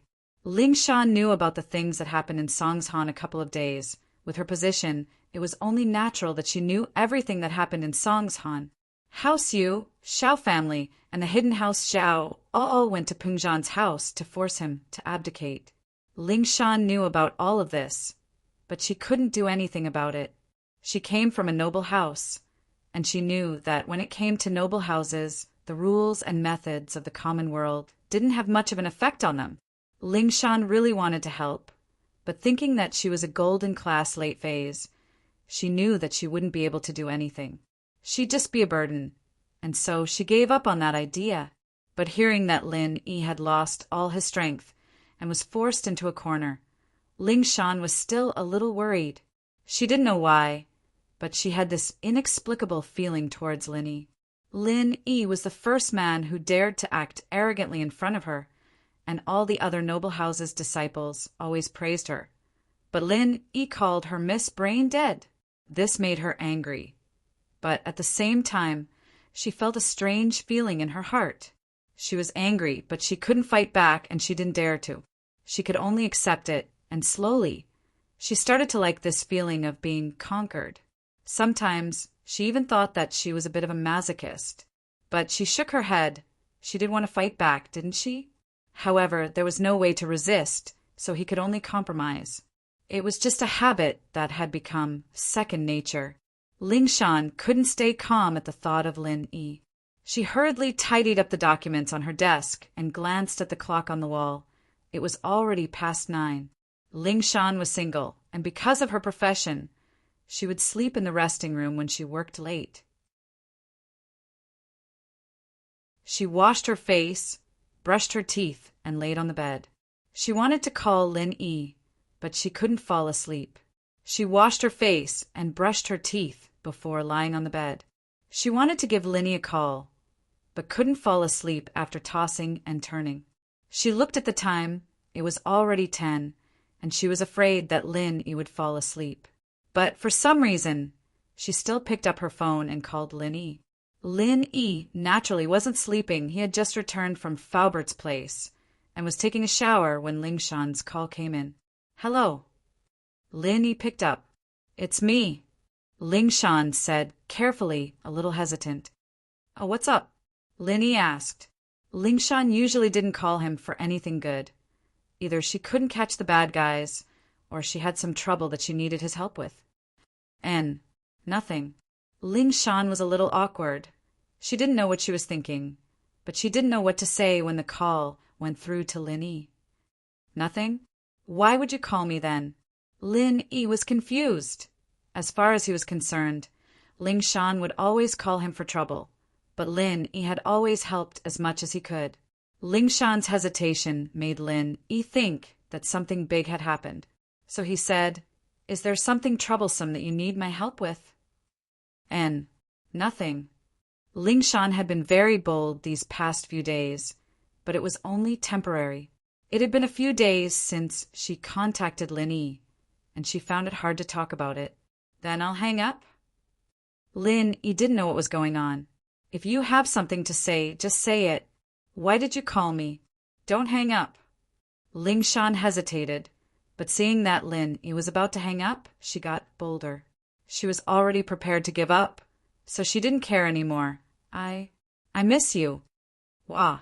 Lin Yi paused. "What did you say?" "I misses you." Ling Shan didn't hold back anymore and said it boldly. Lin Yi frowned. He didn't have much of a good impression of Ling Shan. He admired her, but it was only because of her body. As for her personality, Lin Yi didn't really like it. Although Ling Shan had changed a lot recently, Lin Yi didn't think of it as a relationship at all. As far as he was concerned, he and Ling Shan weren't the same kind of people, and Ling Shan would never understand his life. So, Lin Yi purposely kept a certain distance from Ling Shan. This was also the reason why Lin Yi didn't go any further when he saw Ling Shan's naked body in the basement of Jiang Wen's kidney trafficking organization. It would be a lie to say that he wasn't moved. Lin Yi was a normal man, but Lin Yi had better self-control. If he only relied on impulse to do things, then Lin Yi wouldn't be able to live until now. Now, Ling Shan's hints were a little obvious, and it gave Lin Yi a headache. He decided to find a chance to have a good talk with Ling Shan. Lin Yi didn't think that Ling Shan really fell in love with him. With Ling Shan's strong personality, Lin Yi could guess the reason why she would have feelings for him. Chun Yutian and the other pursuers were all obedient to Ling Shan, but Lin Yi was someone who did the opposite. This made Ling Shan feel fresh.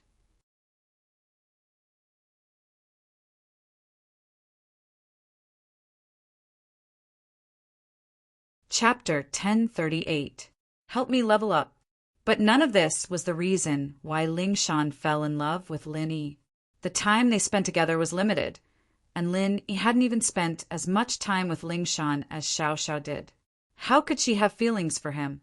If she were to talk about feelings, it was all because of the chaotic scene in the basement. Maybe things wouldn't be like this anymore once she thought it through. And so Lin Yi said to Ling Shan, "You miss me?" "Yeah." Ling Shan nodded without hesitation. "What do you miss?"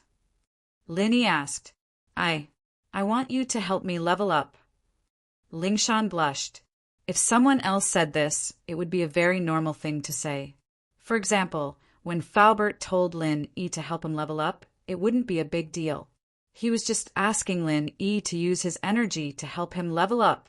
In fact, Lin Yi had been helping Faubert level up for the past few days. But Lingshan asking Lin Yi to help her level up was a little ambiguous. How and under what circumstances did Lingshan break through last time?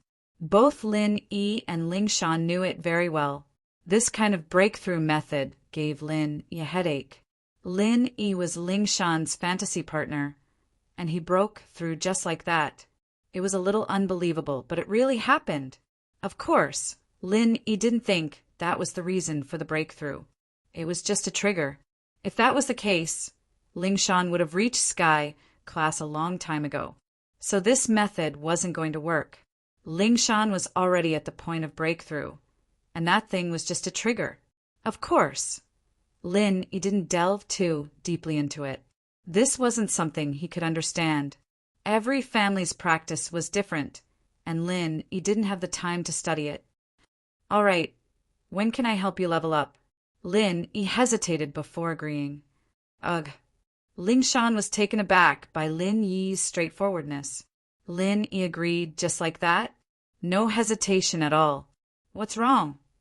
Lin Yi asked when Lingshan didn't say anything. No, but this weekend you'll come to my house?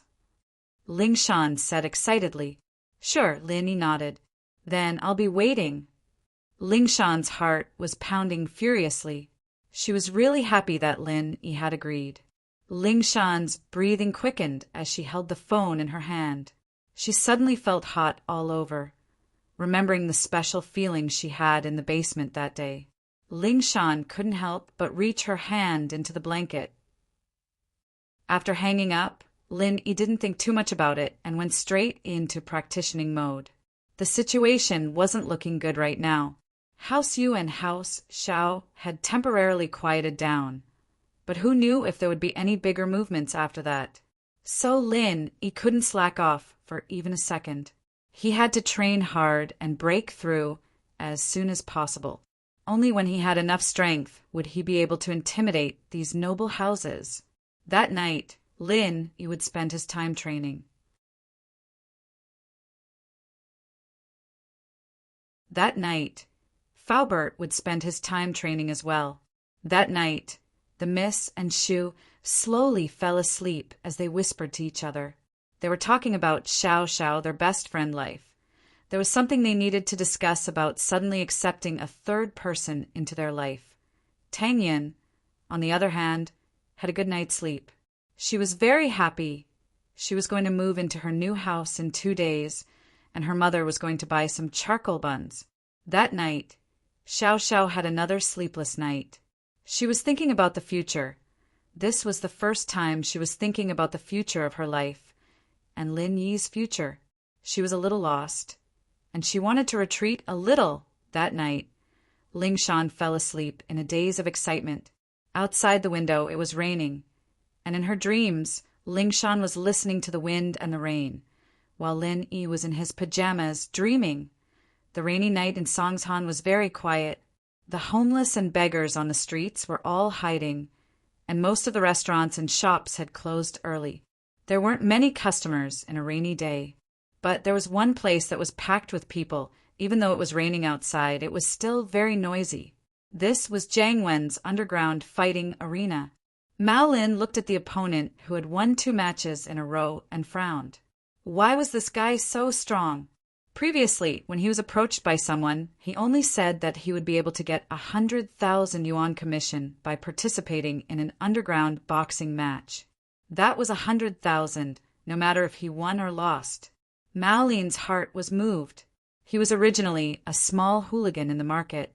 He relied on his ability to take bribes and bully the vendors to earn some money. At most, he would earn 2,000 to 3,000 yuan a month. Now that he was offered 100,000 yuan, he couldn't help but gladly accept it. As for why he made it look like he was running away, it was Scorpion who told him to do that. The reason was simple. Scorpion told him that no matter if he won or lost, he would get 100,000. But if he won, he would get another 300,000. If you kill the other party's 100,000 yuan will be given to you, and you will get 500,000 yuan. But if he killed someone, he would have to run, right? If you disappeared inexplicably, others would definitely suspect you. However, if you absconded because of some small matters, others would naturally ignore you. Small issues wouldn't make him a wanted criminal. So Mao Lin thought about it and agreed. He was a big guy and he came from a gangster background. Getting into fights was a common occurrence. If he really killed the opponent accidentally, it wouldn't be too hard. Plus, he heard that he would get another 300,000 if he won, and Mao Lin knew that this match would be a life and death kind of fight. If he really didn't have the last bit of strength left, who would be willing to let the 300,000 slip away? So, in order to win, he had to beat the opponent to death. That was the only way he could win for sure. He could also get his opponent's 100,000. Mao Lin was a gangster in the first place, and he didn't really care about human lives, especially in an underground arena like this. If he really did kill someone, the boss wouldn't want things to get out of hand. He'd just walk away, and after a few years, he'd have nothing to do with it. But Mao Lin's idea was good, but the reality was cruel.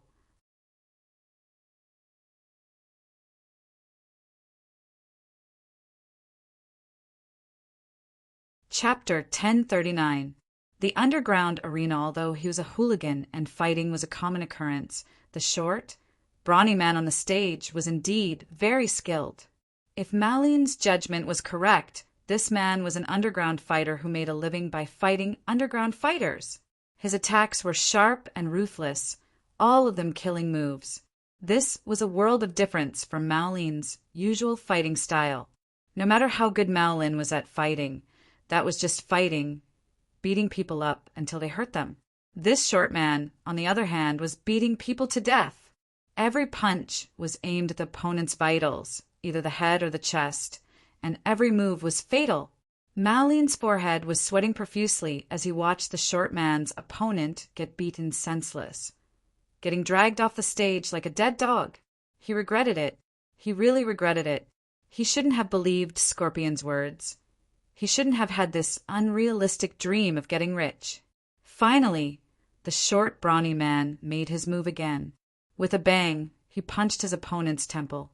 Suddenly, his opponent's temple caved in, and then suddenly swelled up, turning into a huge tumor-like bump. His opponent, who was as strong as a bear, twitched twice and fell to the ground with a loud bang, without the slightest bit of sloppiness. The short man won again. He raised his hands, accepting the cheers of victory from the audience. 2 fights and he'd earned $1 million. After the 3rd fight, he'd be able to earn $1,500,000 today. This was the highest amount he'd ever earned in his underground fighting career. Otherwise, the short man wouldn't have come all the way from Thailand to Songshan.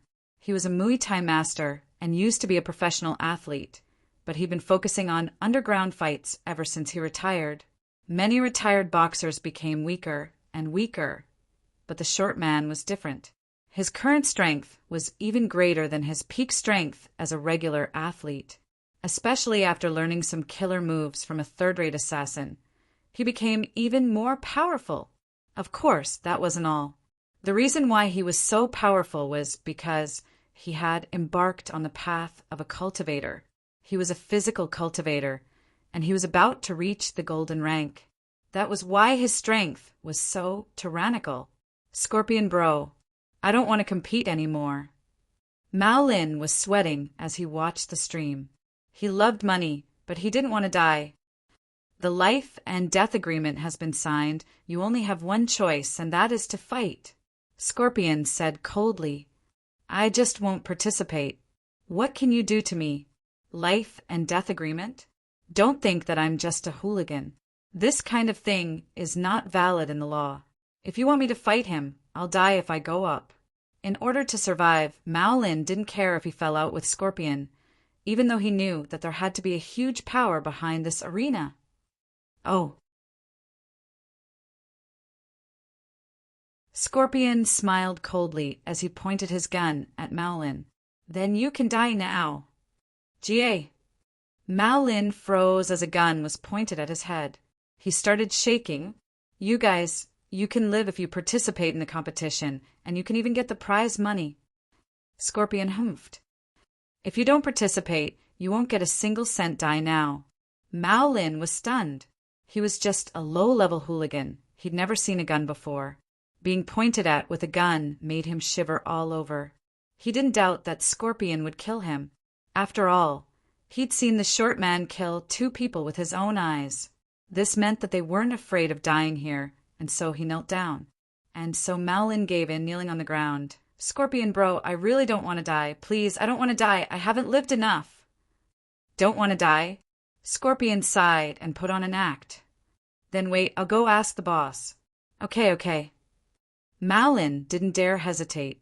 He nodded quickly. Scorpion actually just went to the entrance for a bit and then came back. There was no need to discuss this at all. It was all planned. The live broadcast was also for Mao Lin to see, to scare him and make him take the bait. Otherwise, if Mao Lin really wanted to get killed on stage, he wouldn't have needed to watch this at all. He could have just gotten him ready to go on stage. The boss said that he can guarantee your victory, but the 500,000 you deserve, he can only give you 300,000. Do you have any objections? Scorpion came back to the room and asked. Yes. Mao Lin heard that not only could he guarantee his victory, but he could also get 300,000. This was great news. His bottom line was to stay alive, and as far as he was concerned, he didn't need to pay anything. This 300,000 was an unexpected windfall. Before you go on stage, I will inject you with a drug. This drug is similar to the energy pill from before. It will allow you to have superhuman strength for 30 minutes, Scorpion said. But you must kill your opponent within 30 minutes. Otherwise, you'll have no choice but to resign yourself to fate. Is the strength pill really that useful? Mao Lin didn't really believe it. He was afraid that Scorpion was lying to trick him into fighting. Why would I lie to you? This medicine is quite expensive. If the boss didn't think that the short brute won 2 rounds in a row and lost control of the bets for the 3rd round, the boss would lose a lot of money if he won again. Do you think he would give you such an expensive medicine? Little Scorpion snorted. After deducting your 200,000, it's not even enough to pay for this medicine. I see. Haha, I got it. Mao Lin heard Scorpion's explanation and was instantly filled with confidence. Scorpion was right. Other than the matches, the boss would also bet on the fights. And now that the short man had won 2 matches in a row, the bets for the 3rd match would reach a new height. No one would bet on a dark horse like Mao Lin. They'd all bet on the short man. In that case, if the short man won again, the owner of the underground boxing arena would suffer a huge loss. With that thought, Mao Lin became more alert. He decided that after this fight, he'd take the money and leave. He'd never participate in this kind of competition again, not even if he had the pill of vigor. Otherwise, the more he won, the more bets he had on him, the more the boss would find a way to kill him. The 3rd match started, and Mao Lin, injected with the strength pill, was sent to the stage. His opponent was still the short man from before.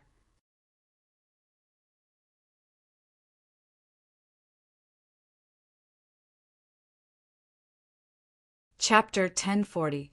The medicine works. The medicine worked, and Mao Lin felt like his body was filled with endless energy. Scorpion didn't lie to him. This vigor pill was really useful. At this moment, Mao Lin felt like he was a Superman. Looking at the short man's mocking smile, Mao Lin took the initiative to attack. He swung his fist at the short man. Bam! Mao Lin's fist landed on the short man's body. But at the same time, the short man made his move as well, his fist landing on Mao Lin's chest. Mao Lin paused. The short man's fist looked really strong, but in reality it didn't hurt at all. Yes, it didn't hurt at all. Mao Lin felt as if he had been pushed, not hit at all. Mao Lin couldn't help but be confused. What did this mean? Could it be that the short man was holding back, or was it a feint? But Mao Lin rejected the idea immediately. Holding back? How was that possible? The short man didn't look like someone who would hold back. He'd already killed 2 people. Why would he need to kill Maolin? A feint? That was even more impossible. Who would do that in front of a crowd? This was a real battle of strength, not a martial arts TV series. Feints. Feints were the same as courting death. Maolin, on the other hand, was quite satisfied with the punch he'd just thrown out. He could clearly feel that the strength of this punch was much stronger than usual, and it felt much better. The short man, on the other hand, staggered from Maolin's attack. The short man didn't expect Maolin to be this strong, going head-to-head with him. Plus, Maolin's attacks were quite strong as well, and even though the short man was a pseudo-golden class master, he was still feeling some pain. Die. The short man's eyes flashed fiercely as he swung his fist at Maolin again. Bam! It was another head-on collision, and Maolin's fist hit the short man again, while the short man's fist hit Maolin as well. The two's brute force fighting style immediately drew a round of cheers from the audience, but most of the people here thought that the short man would win for sure. Even if Maolin fought him head-on, he wouldn't be a match for the short man. They cheered, "Go, Red Dragon!" because the short man's headgear was a red dragon. Maolin, on the other hand, wore a gray dog mask, but it didn't cover all of his hair. Some green fur could be seen, but no one was cheering him on. As far as they were concerned, Maolin was dead. Red Dragon had already won 2 rounds in a row without any pressure at all. This Maolin, on the other hand, didn't have anything special about him. He dared to fight Red Dragon head-on, but he didn't seem to be that strong. Maolin was puzzled. The second punch from the short man didn't seem to hurt much, as if he was playing with someone. This wasn't normal. Previously, the short man had made a feint, but what about now? He couldn't keep making feints now, could he? Could it be that the energy pill not only increased his strength, but it could also be used as a defense? Otherwise, why didn't he feel anything when the short man hit him? At the thought, Maolin was overjoyed.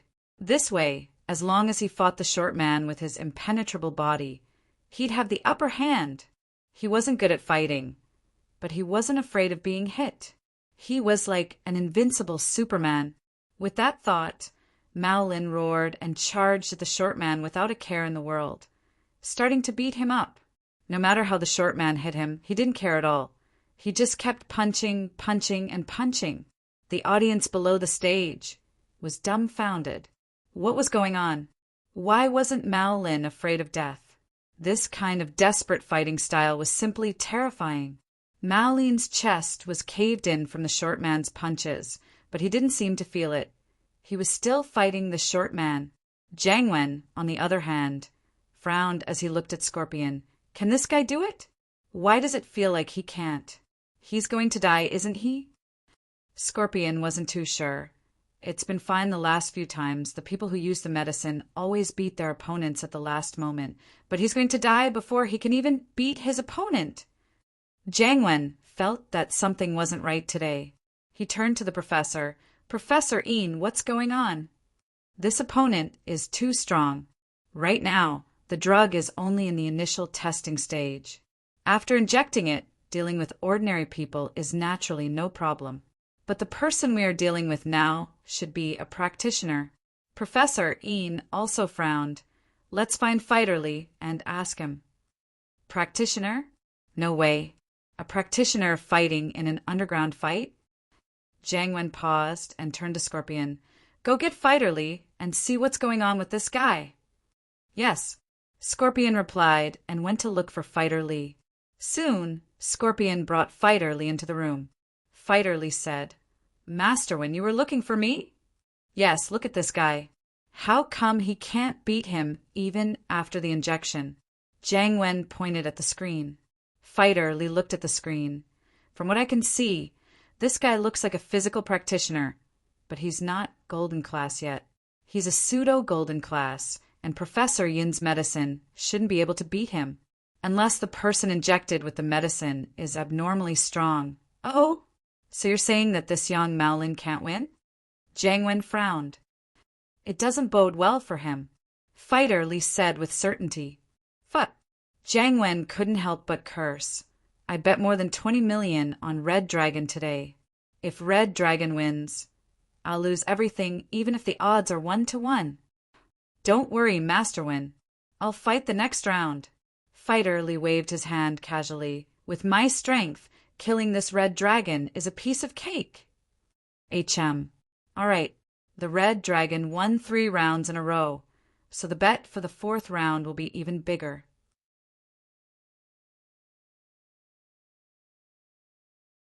I'll be able to earn it all back with interest this time. Jiang Wen nodded, feeling reassured.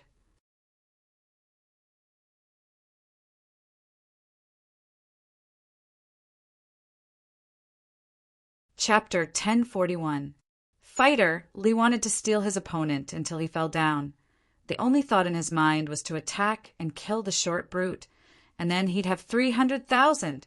Mao Lin was stronger than the previous 2 opponents to the short brute, but to a quasi-golden class physical practitioner like him, it wasn't much.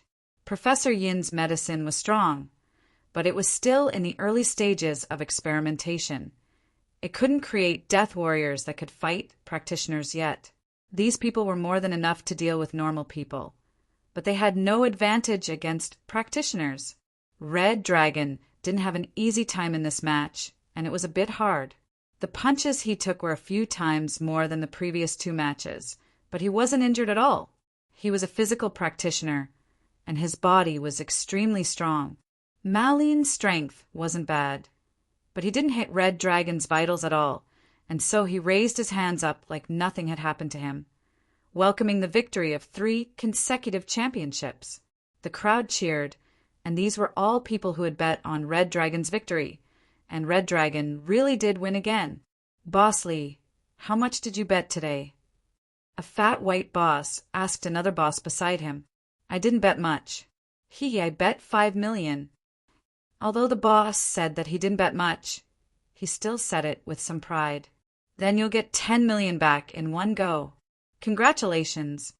The fat boss said enviously, I only bet 300,000. If Red Dragon comes out tomorrow, I'll bet 5 million as well. No, 10 million. Oh, you're not afraid of losing all 10 million? The boss asked hesitantly. Lose? How is that possible? Red Dragon is so strong. I'll bet if he comes out. The fat boss gritted his teeth. Look at today. None of the Red Dragon's opponents are weak, but this Red Dragon is too strong.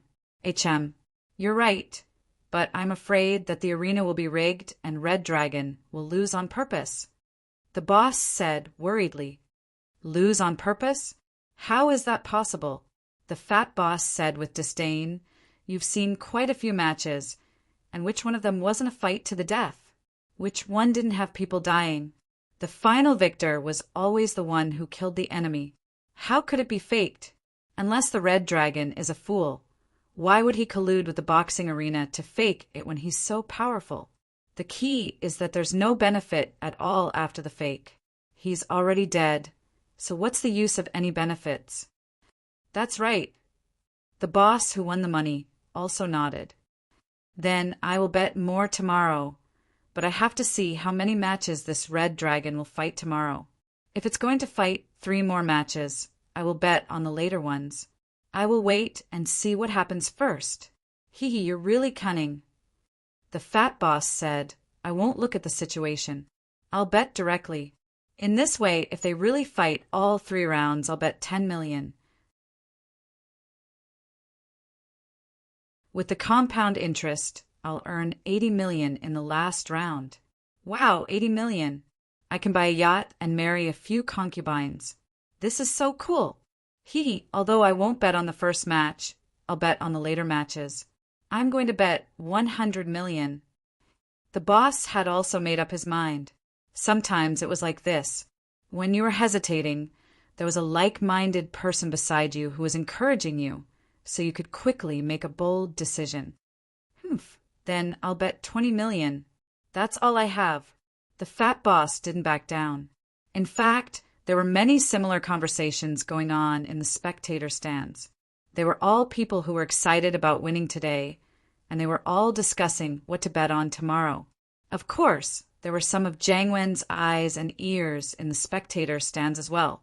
These people were there to create the wind and influence the people who placed their bets, guiding the public's opinion. But today's situation didn't need these eyes and ears. Everyone had decided to bet on the red dragon tomorrow. Jiang Wen was quite satisfied with the situation. He had lost quite a bit of money today, but he could earn it back 100 times over tomorrow. Fighter Li, I'll leave it to you tomorrow. Jiang Wen said to Fighter Li, if we win tomorrow, we'll get an astronomical amount of money. You're too courteous, Master Jiang Wen. We're all working for the firewolves. What's there to ask? Fighter Li waved his hand and said carelessly, but I have a request. Can you ask Scorpion to help me with something? Master Jiang Wen? Oh, what request? Just tell me, Fighter Li. Jiang Wen said quickly, it's like this, I've taken a fancy to a girl. Fighter Li said with a laugh, haha, appetites, no problem. Since Fighter Li has his eyes on her, I'll let Scorpion catch her for you. Jiang Wen waved his hand nonchalantly after hearing that it was just a small matter like this. Master Jiang Wen, this girl is from a good family. It'll be a problem if we take her by force. Fighter Li wasn't stupid. He would have done it himself if he could. Why would he need Scorpion? Oh. Jiang Wen paused. What's the problem? Does she have a background? She doesn't. Fighter Li shook his head. What's there to worry about if she doesn't have a background? Jiang Wen didn't understand. It's not the first time we've caught people. We've caught so many people already and nothing's happened, right? This is different. Fighter Li shook his head. Master Jiang Wen, this girl is for me to play with. I can't kill her before I'm done playing with her. Moreover, this little girl is very charming. I plan to let her follow me for a long time as a concubine. What I'm afraid of is that if she sneaks out and tells others about our underground boxing arena, then it will be troublesome. Oh, you're right. Jiang Wen nodded. Then we'll throw money at her. Master Jiang Wen, I'm thinking of letting Scorpion trick the girl's father into coming here to gamble. We'll make him owe a ton of money. He won't be able to pay it back, and we'll force him to give his daughter to me. That way, the girl would come willingly, and naturally, she wouldn't be able to run away. Fighter Li said.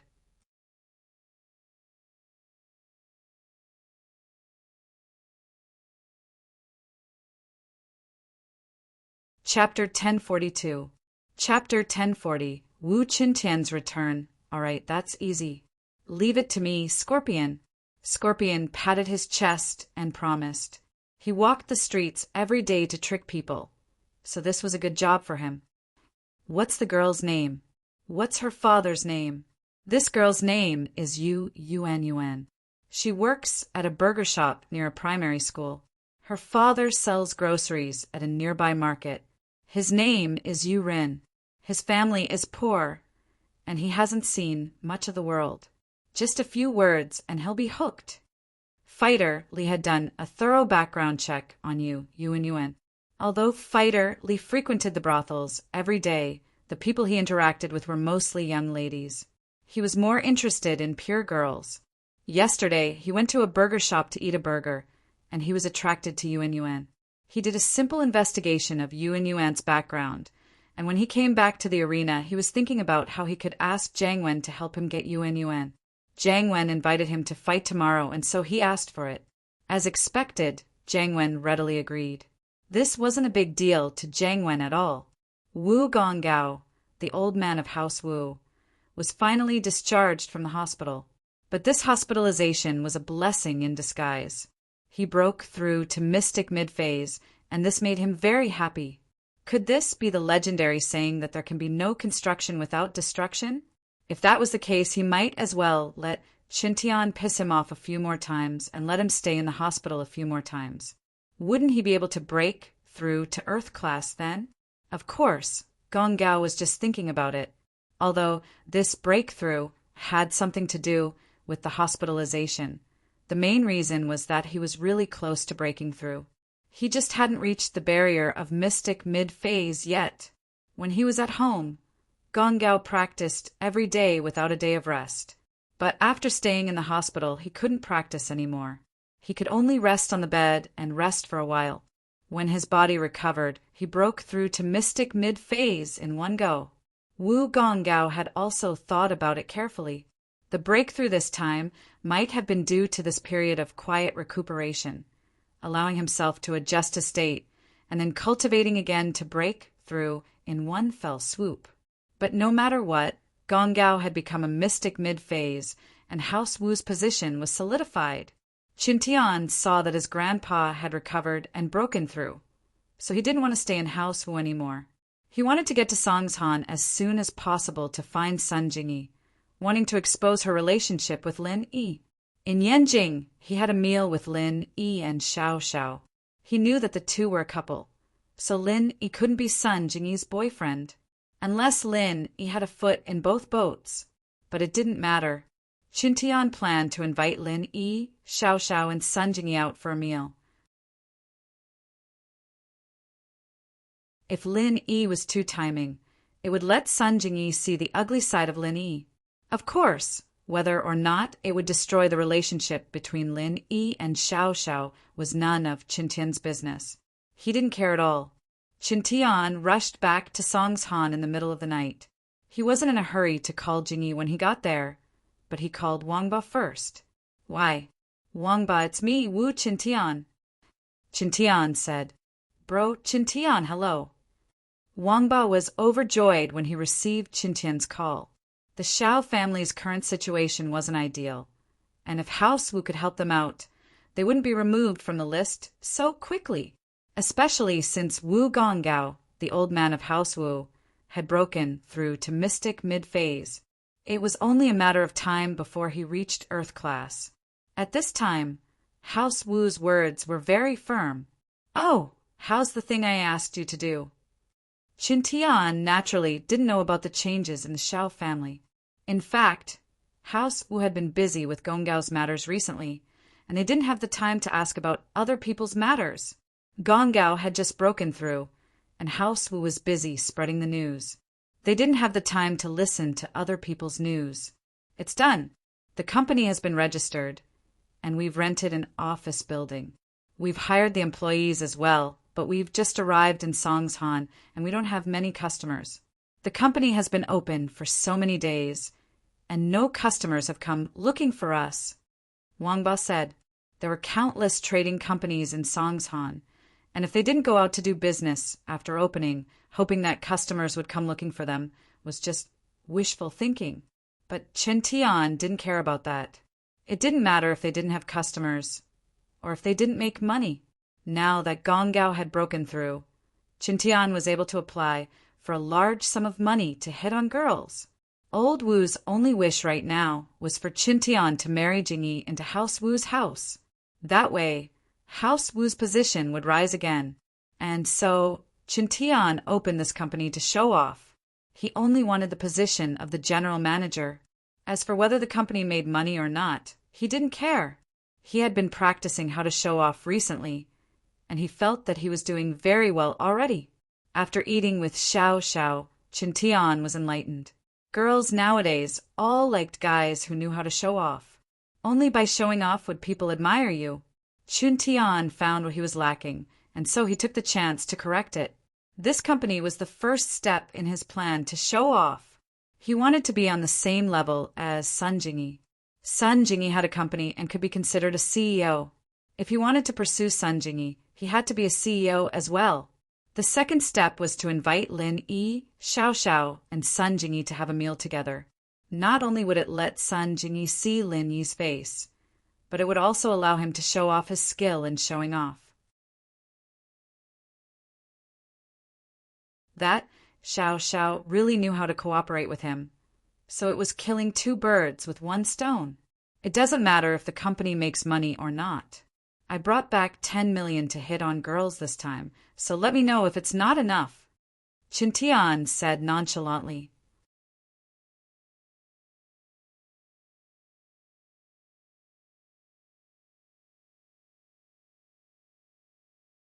Chapter 1043. Chapter 1041. The real side of Sun Jingyi. Did you print the name card I told you to? Chintian asked. Yes. I used the gold-plated name card that you told me to make. It looks very high-end, Wangba said quickly. What about the sports car? Did you buy it? Chintian asked. Yes. I bought it according to your instructions. It's an Audi TT, Wangba said. It's a new car, and I don't have a license plate yet. Oh, there's no need for that yet. I'm giving it to someone as a gift.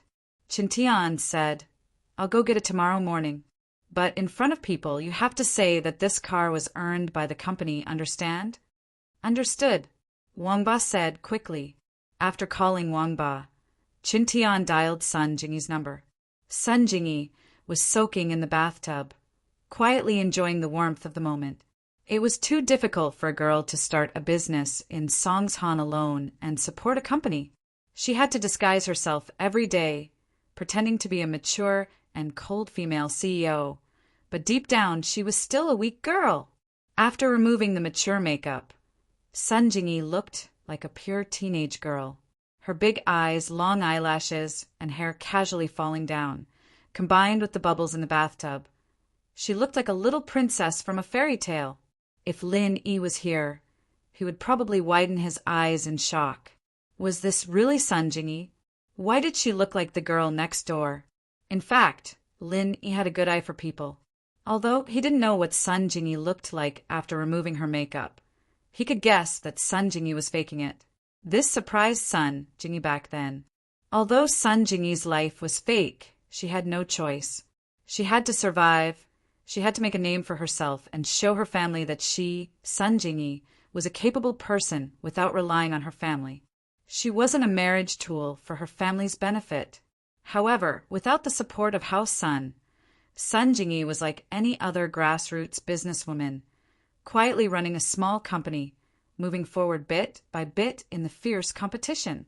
Facing her family's forced marriage, or rather, the forced marriage of a few people in her family, Sun Jingyi chose this difficult path. She had to keep going, and she had to make some achievements. Picking up her phone, Sun Jingyi casually flipped through the album and saw a few pictures of Lin Yi. Sun Jingyi couldn't help but frown.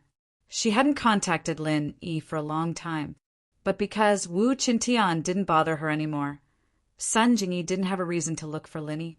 As for Lin Yi, Sun Jingyi was full of curiosity. It couldn't be said that she liked him. Sun Jingyi knew that even if she didn't agree to the marriage with House Wu, she couldn't just randomly have a boyfriend. If she randomly had a boyfriend, it might make her grandpa angry. In this generation of the Sun family, there weren't many juniors. Those who successfully broke through the first level of the internal martial technique were also very few. If the Sun family didn't find a helper, they wouldn't be kicked out of the ranks of the aristocratic families, but they would gradually decline. So Sun Jingyi's criteria for choosing a partner was very clear. It had to be someone she liked, and he had to be capable. Sun Jingyi wanted to show her uncle, second uncle, an aunt that she didn't need them to introduce her in a hurry. The boyfriend she found was also very outstanding. Currently, Sun Jingyi's feelings towards Lin Yi were only curiosity. Perhaps she had a good impression of him, but that was all. Sun Jingyi was a very rational person, and it could be seen from her daily disguise. Phew! Jingyi sighed inwardly. Lin Yi had entered her sights, but it seemed that he wasn't good enough yet. His punches and kicks were strong, but compared to a practitioner, there was still a world of difference between him and a practitioner. Sun Jingyi didn't have much information. She didn't have any contact with her family, and she didn't have any interactions with the police. So Sun Jingyi didn't hear about any of the big events that happened in Songshan, and she didn't know that Lin Yi almost went back to his hometown to seek refuge. Just when she was thinking about these messy things, an urgent ringtone sounded, and it scared Sun Jingyi. Sun Jingyi looked at the caller ID and frowned. But after hesitating for a while, she still picked up the phone. "I'm Sun Jingyi," Sun Jingyi said faintly, as if she didn't see the caller ID. Jingyi, I'm Wu Qintian. Qintian's voice came from the other side of the phone, and he sounded a little excited. I'm back in Songshan. Oh, you're back, Sun Jingyi said faintly. Yeah, I've invested in a company here. Haha, looks like I'll be stationed in Songshan from now on. But we'll have more chances to meet each other. Qintian said pretentiously. Oh, Sun Jingyi wasn't interested in whether Qintian invested in a company or not. He was a member of a noble house, and if he used his family's connections to do business, he would make money no matter what he did. So if Qintian wanted to make money, it was easy, but Sun Jingyi couldn't compare. From Sun Jingyi's point of view, if he couldn't make money with the connections of a noble house, wouldn't he be an idiot? Haha, long time no see. Let's go for breakfast tomorrow morning? Qintian suggested impatiently. Tomorrow morning? I need to go to the company. I don't have time. Sun Jingyi rejected Qintian's suggestion faintly. Haha, let's go out for a chat. It's been a while. Let's invite Lin Yi too. Qintian purposely brought up Lin Yi. As far as he was concerned, as long as Lin Yi went, Sun Jingyi would definitely go as well, and Sun Jingyi would be able to see the ugly face of Lin Yi's two-timing. Lin Yi? Sun Jingyi paused and couldn't help but feel a ripple in her heart. Sun Jingyi didn't think that Lin Yi was a bad guy, but he was a thief. If she brought a thief back to House Sun, wouldn't her grandpa die from anger? Yeah, I met Lin Yi in Yanjing, and I even treated him and his friends to a meal. It was a great gathering. Qintian said, so now that I'm back in Songshan, I'm going to have another meal with them. Let's go together tomorrow? Then. All right. Hearing that Lin Yi was going, Sun Jingyi reluctantly agreed. Her impression of Qintian was getting worse and worse, and although her family told Sun Jingyi to interact with Qintian more often, Sun Jingyi just brushed it off. All right, I'll pick you up at your company tomorrow morning. Qintian wasn't happy that Sun Jingyi agreed to have breakfast with him the moment she heard Lin Yi's name, but when he remembered that he would be able to expose Lin Yi tomorrow, he endured it.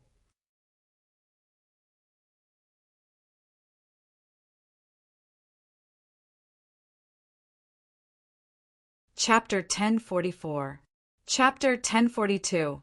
You're cute early in the morning. Lin Yi went to the hospital to pick up Tang Yin as usual, but Tang Yin said to Lin Yi after getting in the car, let's go to Time Street and pick up Xiao Xiao. Oh! Lin Yi blinked. She said that she woke up this morning and realized that her car was out of gas, so she wanted you to pick her up. Tang Yin waved her phone. Xiao Xiao just called me. Isn't there a gas station in front of her house? Lin Yi didn't know whether to laugh or cry at this excuse. Is that so? Tang Yin blinked before bursting into laughter. This Xiao Xiao, next time I'll get her to come up with a more reasonable excuse. You knew she was lying. Lin Yi smiled. Yeah, she admitted it. Tang Yin smiled as well. You won't blame me for not telling the truth, right? I won't. Lin Yi shook his head. With Tang Yin's personality, naturally, she'd want Xiao Xiao to be happier when Xiao Xiao was in this state. So it was normal for her to work with Xiao Xiao to trick him. With that, Lin Yi drove the car to Xiao Xiao's neighborhood. At Xiao Xiao's neighborhood, Lin Yi saw Xiao Xiao, who was dressed up nicely, standing in front of her house with a smile on her face. Her petite figure was filled with an indescribable youthfulness. This was completely different from someone who was walking towards the end of their life. If Lin Yi didn't know what was going on with Xiao Xiao's body, he wouldn't believe that she was really going to die. Xiao Xiao had her usual smile on her face as she ran over excitedly when she saw Lin Yi's car. Tang Yin and Xiao Xiao sat in the back of the Beetle, leaving an empty seat in the front passenger seat. Ha ha, I'm sorry, the car ran out of gas, so I had to ask you to pick me up. Xiao Xiao said apologetically to Lin Yi after getting in. Oh, okay. Lin Yi nodded. Okay. Xiao Xiao didn't understand Lin Yi's response. What did he mean by okay? Tang Yin covered her mouth and giggled. Xiao Xiao still didn't understand. He drove the car to the entrance of Xiao Xiao's house and turned into a small street. stopping at a gas station after a few turns. My car's out of gas, too, Lin Yi said faintly, not exposing Xiao Xiao's lie. But Xiao Xiao's face went red. She was a weird girl who lied without blinking, but that was only for other people. She was facing Lin Yi now, and she couldn't help but feel embarrassed. Although Lin Yi didn't expose her directly, what was the difference between this situation and him exposing her? Xiao Xiao didn't think that Lin Yi would know that there was a gas station near her house. It was very secluded in a small street. If it wasn't someone who lived nearby or someone who was very familiar with the area, they wouldn't be able to find it. But Lin Yi found it, and he wanted to refuel here. Lin Yi got out of the car and went to get the gas gun. Xiao Xiao, who was in the car, held her burning cheeks, fidgeting. Aha! What do I do, Yin Yun sis? Does he know that I lied to him? Huh. Tang Yin looked at Xiao Xiao mischievously. So what if he knows? Then he won't believe me anymore. Xiao Xiao said worriedly. Haha, it's fine. He guessed it already. Tang Yin smiled. Ah, I guessed it already. Xiao Xiao was even more embarrassed. She didn't think that Lin Yi would know that she was lying. Lin Yi got in the car after refueling and didn't say anything else. He started the car and drove towards the school. But the more Lin Yi didn't say anything, the more Xiao Xiao felt uneasy. If Lin Yi said something to her, she'd feel more normal. So there's a gas station here I didn't know. I'll come here to refuel too. Xiao Xiao pretended like she just found out. Lin Yi, honey, you're amazing. You even found a gas station on a small street like this. Oh, it's not that amazing. I just need to keep an eye on it, Lin Yi said with a smile that wasn't a smile. Haha, I couldn't keep an eye on it, Xiao Xiao said with a laugh. Oh, I saw a receipt from the gas station in your car. There's this address on it, so I wrote it down. Lin Yi said, Huh. Xiao Xiao's eyes and mouth were wide open. She was so shocked that she couldn't say a word. Her body stiffened, and her forehead almost hit the roof of the car. She stared at Lin Yi blankly, her face burning up. She felt like she was going to explode. Ah, I don't want to live anymore. This is too embarrassing.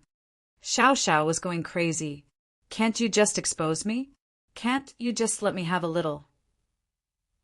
Aye, I'm going to kill myself. You're pretty cute. Lin Yi couldn't help but smile at Xiao Xiao's reaction. Oh, is that so? Xiao Xiao was overjoyed at Lin Yi's words. Her eyes turned into crescents. Really? Ha ha ha, Yin Yin sis, he said I'm cute? Yeah. Tang Yin smiled as well. She finally understood why Meng Yao agreed to let Yushu be a small wife. She wouldn't be lonely with a small wife like this by her side. She'd be really happy in the future. Unconsciously, Tang Yin realized that she'd accepted Xiao Xiao's existence in her heart. If she could be with her for the rest of her life, that would be a pretty good thing. But it was just a good thought. Xiao Xiao's ending was destined to be very sad. Tang Yin couldn't help but feel sad at the thought. Xiao Xiao, on the other hand, didn't seem to know what it felt like to be sad at all. Her eyes and lips were all curved up like an emoticon. She was so happy. Lin Yi looked at Xiao Xiao and found it hard to connect her with the emotional Xiao Xiao who wrote her wishes on her phone. In front of people, she was a happy person, and it seemed like she'd be happy at any time. She made everyone around her happy with her, but behind the scenes, she was still a pitiful girl on the brink of death. Lin Yi parked the car at the food street behind the school. When he got out, Xiao Xiao looked at the Lamborghini near the wall and couldn't help but start laughing.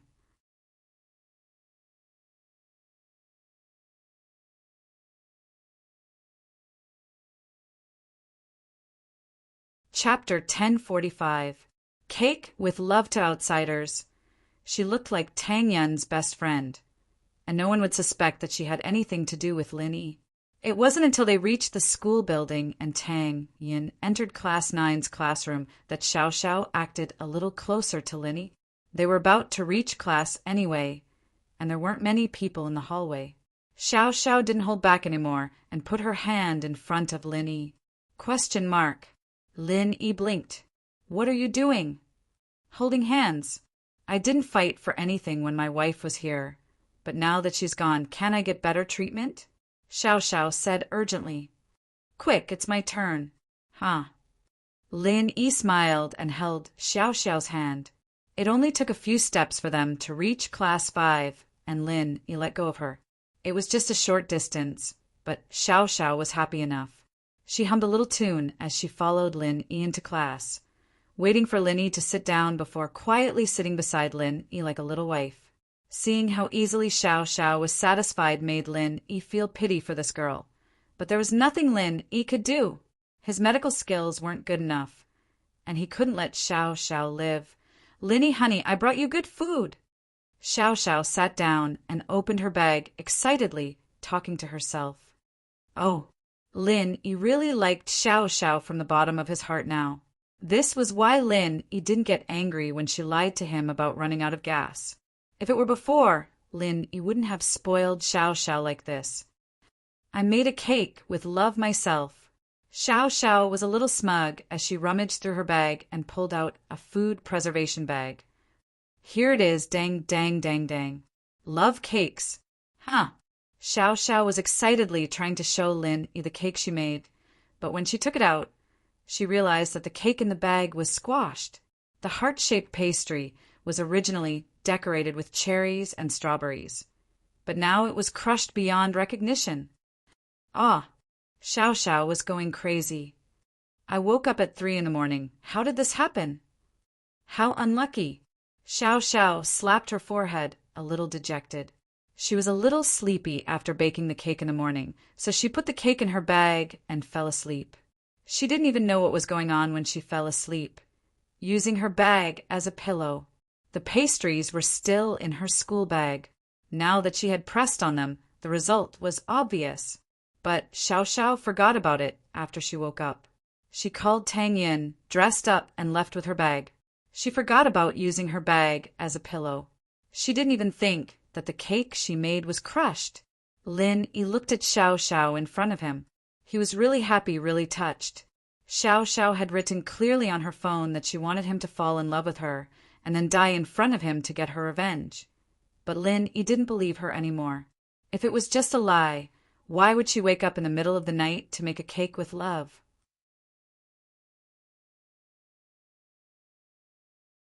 Whatever, throw it away. I'll make it again tomorrow and use a food preservation bag this time. I learned from my mistakes. Xiao Xiao said, a little depressed. I'm too stupid, putting it in my bag and using it as a pillow to sleep. Sigh. Ha. Lin Yi couldn't help but laugh at Xiao Xiao's words. Why are you laughing? Xiao Xiao pouted. Why would I throw it away? It's just a little out of shape, nothing bad. Lin Yi took the food preservation bag from Xiao Xiao's hands and opened it, stuffing the cake into his mouth. I haven't eaten anything this morning, so I'm pretty hungry. It's not bad. Lin Yi finished the cake in 2 or 3 bites, not minding the shape and beauty of the cake at all. Ah. Xiao Xiao didn't expect Lin Yi to eat it just like that. She paused. No more. Lin Yi asked after eating. Ugh, no more. I'll make more tomorrow. Xiao Xiao was happy again, her eyes looking at Lin Yi a little more tenderness. Lin Yi was touched, but so was Xiao Xiao. She didn't even know how to eat the cake after it was squashed like that, but Lin Yi ate it without a care, even asking if she had any more. This made Xiao Xiao feel that Lin Yi was really, really nice to her. No one had ever treated her this well since she was young, and she'd never been in a relationship before. Falling in love all of a sudden made her feel that everything was so perfect. If it was possible, she really didn't want to die. She was a little scared. The more she developed with Lin Yi, the heavier her heart became. If this continued, the final parting would be very painful. She didn't want to. She didn't want herself to be in pain, and she didn't want Lin Yi to be in pain. The reason why she didn't make friends or date before was because she didn't want to be sad on the final day. But now everything had changed. She had friends before she knew it. Tang Yun and Yushu were her good friends. She had a lover too. Xiao Xiao could feel that she and Lin Yi were heading towards danger, and the two were getting more and more immersed. Sigh, what should I do? Xiao Xiao felt a headache coming on. Lin Yi, on the other hand, didn't think much of it. He finished the cake and drank 2 mouthfuls of water before tossing the bag into a nearby trash can. You don't have to wake up so early to do this. It's troublesome. Lin Yi was worried about Xiao Xiao's health. She didn't have many days left to live, and waking up in the middle of the night to make cakes, wasn't she just waiting for her condition to worsen? It's not troublesome. I'm very happy. Xiao Xiao shook her head. I'll prepare it tonight, and I'll bake it tomorrow morning. I didn't prepare it this morning, so it's a little troublesome. Lin Yi didn't say anything else after seeing Xiao Xiao's insistence. She was happy that Xiao Xiao was doing this, and Lin Yi was happy to make her happy. Friday night race. Have you contacted them? Lin Yi changed the topic. Yeah, I've contacted them. Xiao Xiao's face brightened up at the mention of racing. I contacted some of the racers I used to play with, and they signed up. But please don't lose. I can't afford 200,000. Haha, you don't believe in my skills? Lin Yi didn't care at all for these civilian races.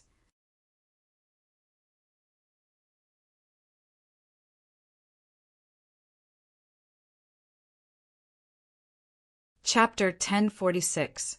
Qintian's Invitation. As long as you have faith in me. Lin Yi teased Xiao Xiao. Oh, of course I have faith in you, but the car won't do. Xiao Xiao said. Mountain roads. Their modified cars won't be able to do much. Lin Yi shrugged. That's true. Who would dare to speed up on that kind of road? Xiao Xiao thought about it and calmed down. Qintian went to Wangba early in the morning to get his car. His company was quite grand, taking up 2 floors by the roadside. The signboard was very bright too. Qintian was very happy. He patted Wangba on the shoulder. Not bad. Qintian Trading Company Limited. Good job. Give me your name card. Here it is. Wang Dao didn't expect that Qintian didn't care about the company's profits at all. He was only concerned about the company's appearance. He calmed down and handed a box of gold-plated name cards to Qintian. Bro Qintian, are you satisfied with this? Yes, you did well. Qintian took the card and looked at it before putting it in his pocket. He got in the car and drove to Sun Jingyi's place. He parked the car below Sun Jingyi's place and called Sun Jingyi. He wanted to give Sun Jingyi a surprise. This car was a gift for Sun Jingyi. He remembered that Sun Jingyi said that she liked Audi cars, but she didn't like them that were too eye-catching.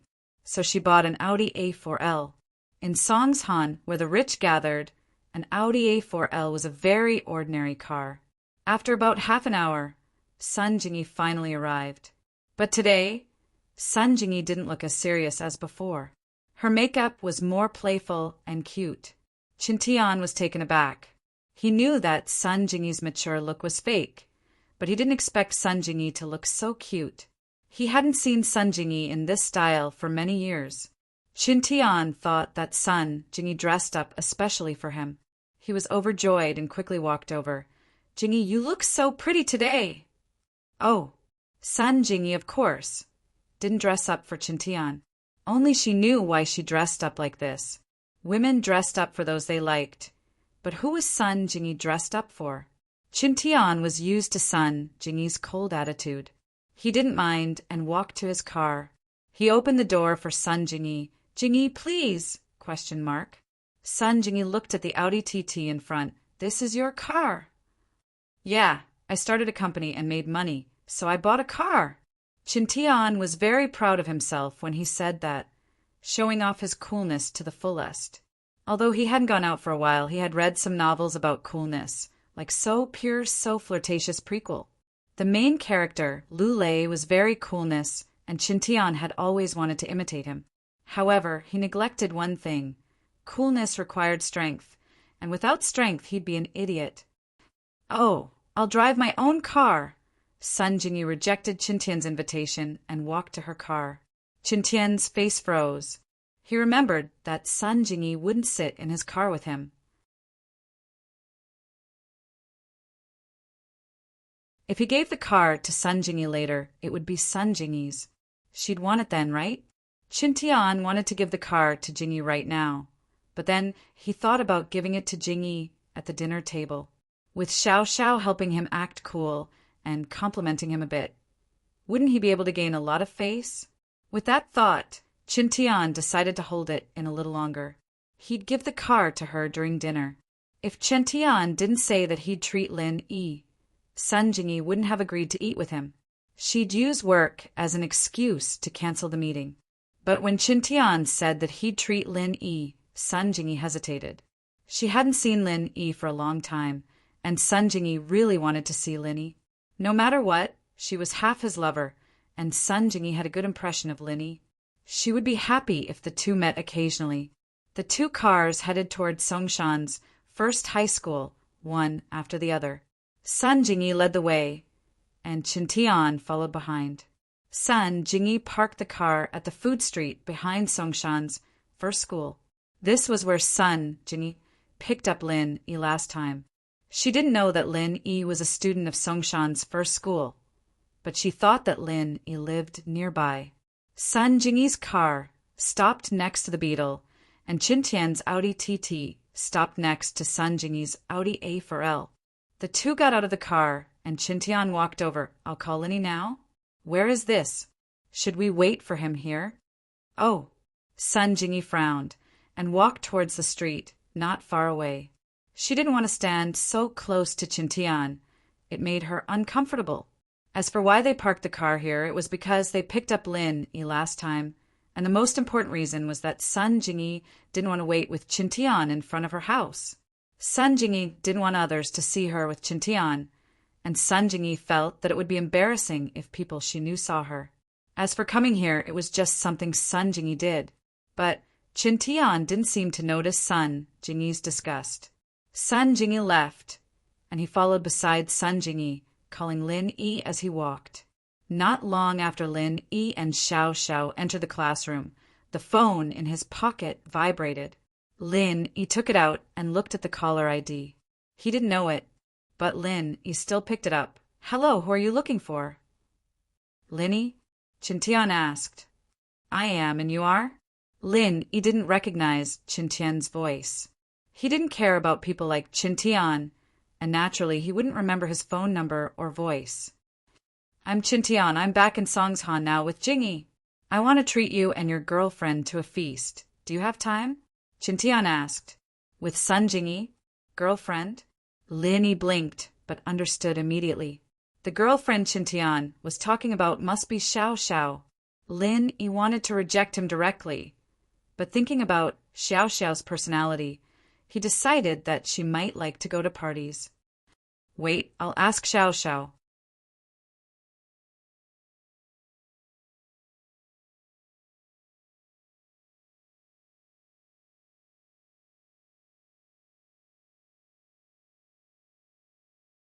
Chapter 1047. The car was smashed, Xiao Xiao. Wu Qintian called saying he wants to treat us to a big meal. Do you want to go? Lin Yi turned to Xiao Xiao. Wu Qintian? Xiao Xiao blinked before remembering who Qintian was. That Iron Fist Wu? He wants to treat us to a big meal? Let's go, I love big meals. When? Lin Yi asked Qintian. Right now. Jingyi and I are at the food street behind Songshan's first school. I heard you live nearby, Qin Tian said. Now, do you want to go? Lin Yi didn't answer Qin Tian's question, but asked Xiao Xiao instead. Of course. Xiao Xiao didn't have any interest in studying at all. She was about to die, why would she study? She didn't even have time to study for college. And so Xiao Xiao happily agreed. Then wait for me, we'll go now. Lin Yi said to Qin Tian and hung up. Lin Yi didn't have a good impression of Qin Tian, but he didn't have a bad impression either. He was just one of Sun Jingyi's pursuers. If there was a conflict, it was just that he stole Lin Yi's wallet, but Lin Yi stole his wallet as well. In comparison, Qin Tian's loss was bigger, especially when they were in Yanjing. Chintian had been screwed over by Feng Xiaoxiao to the point where he lost a lot. Lin Yi, on the other hand, was a bit troubled. Did this Chintian have a screw loose in his head?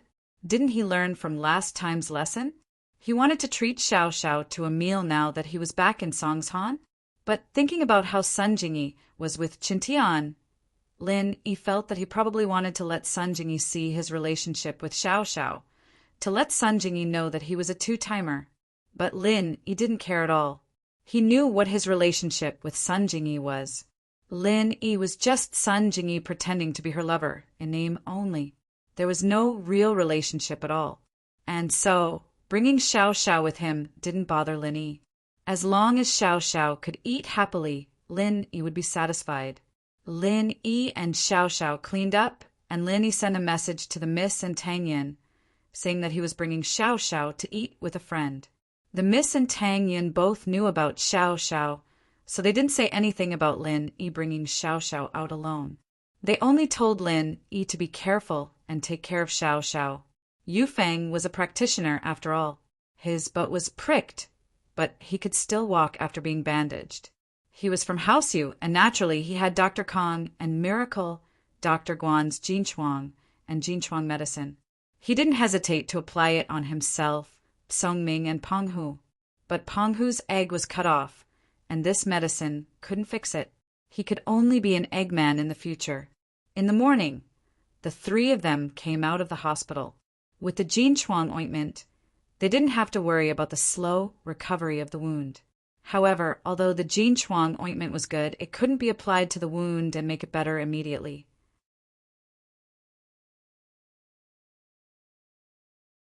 The bleeding stopped and the wound healed, but it still took a while for the wound to be as good as before. Yu Feng was worried about the new car he bought yesterday. It was a Lamborghini, and it didn't even have a license plate. It was parked behind the school's food street. What if the street vendors scratched it? So after leaving the hospital, the three of them stopped a taxi and went to the food street behind the school. However, what caught his eye was not his Lamborghini, but an Audi TT, which was parked in the spot where he had parked before. "Where's my car?" Yu Feng blinked.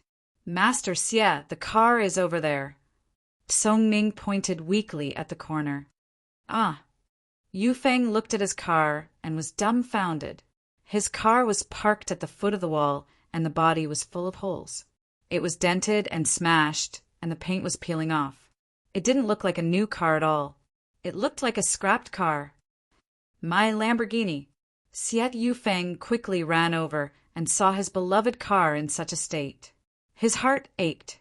He was rich, but the money he brought was limited. He wanted to hit on girls, so he got a flashy car. He didn't expect it to be smashed like this in just one day. Who did it? Who?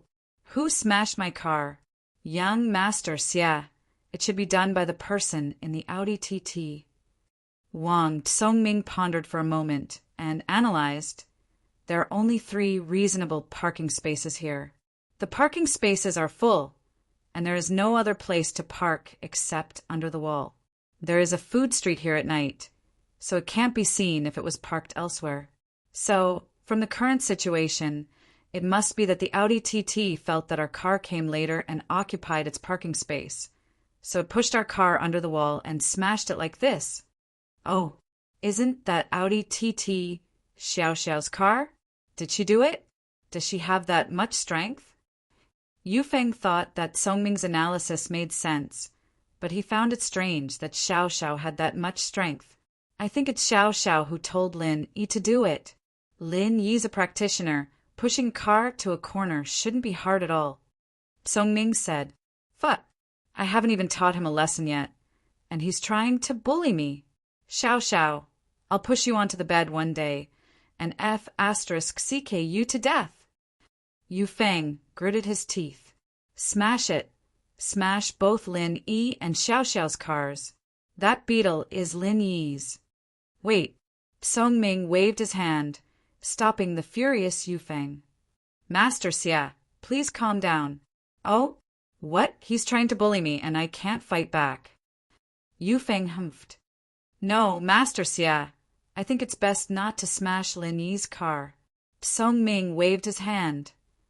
Master Xia, Linyi's a practitioner. You think he'll just let you go after smashing his car?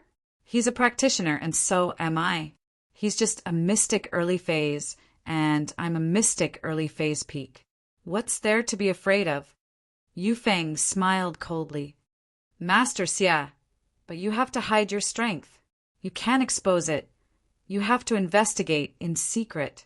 Song Ming said, You're tuning in to the Thunder Spear YouTube channel.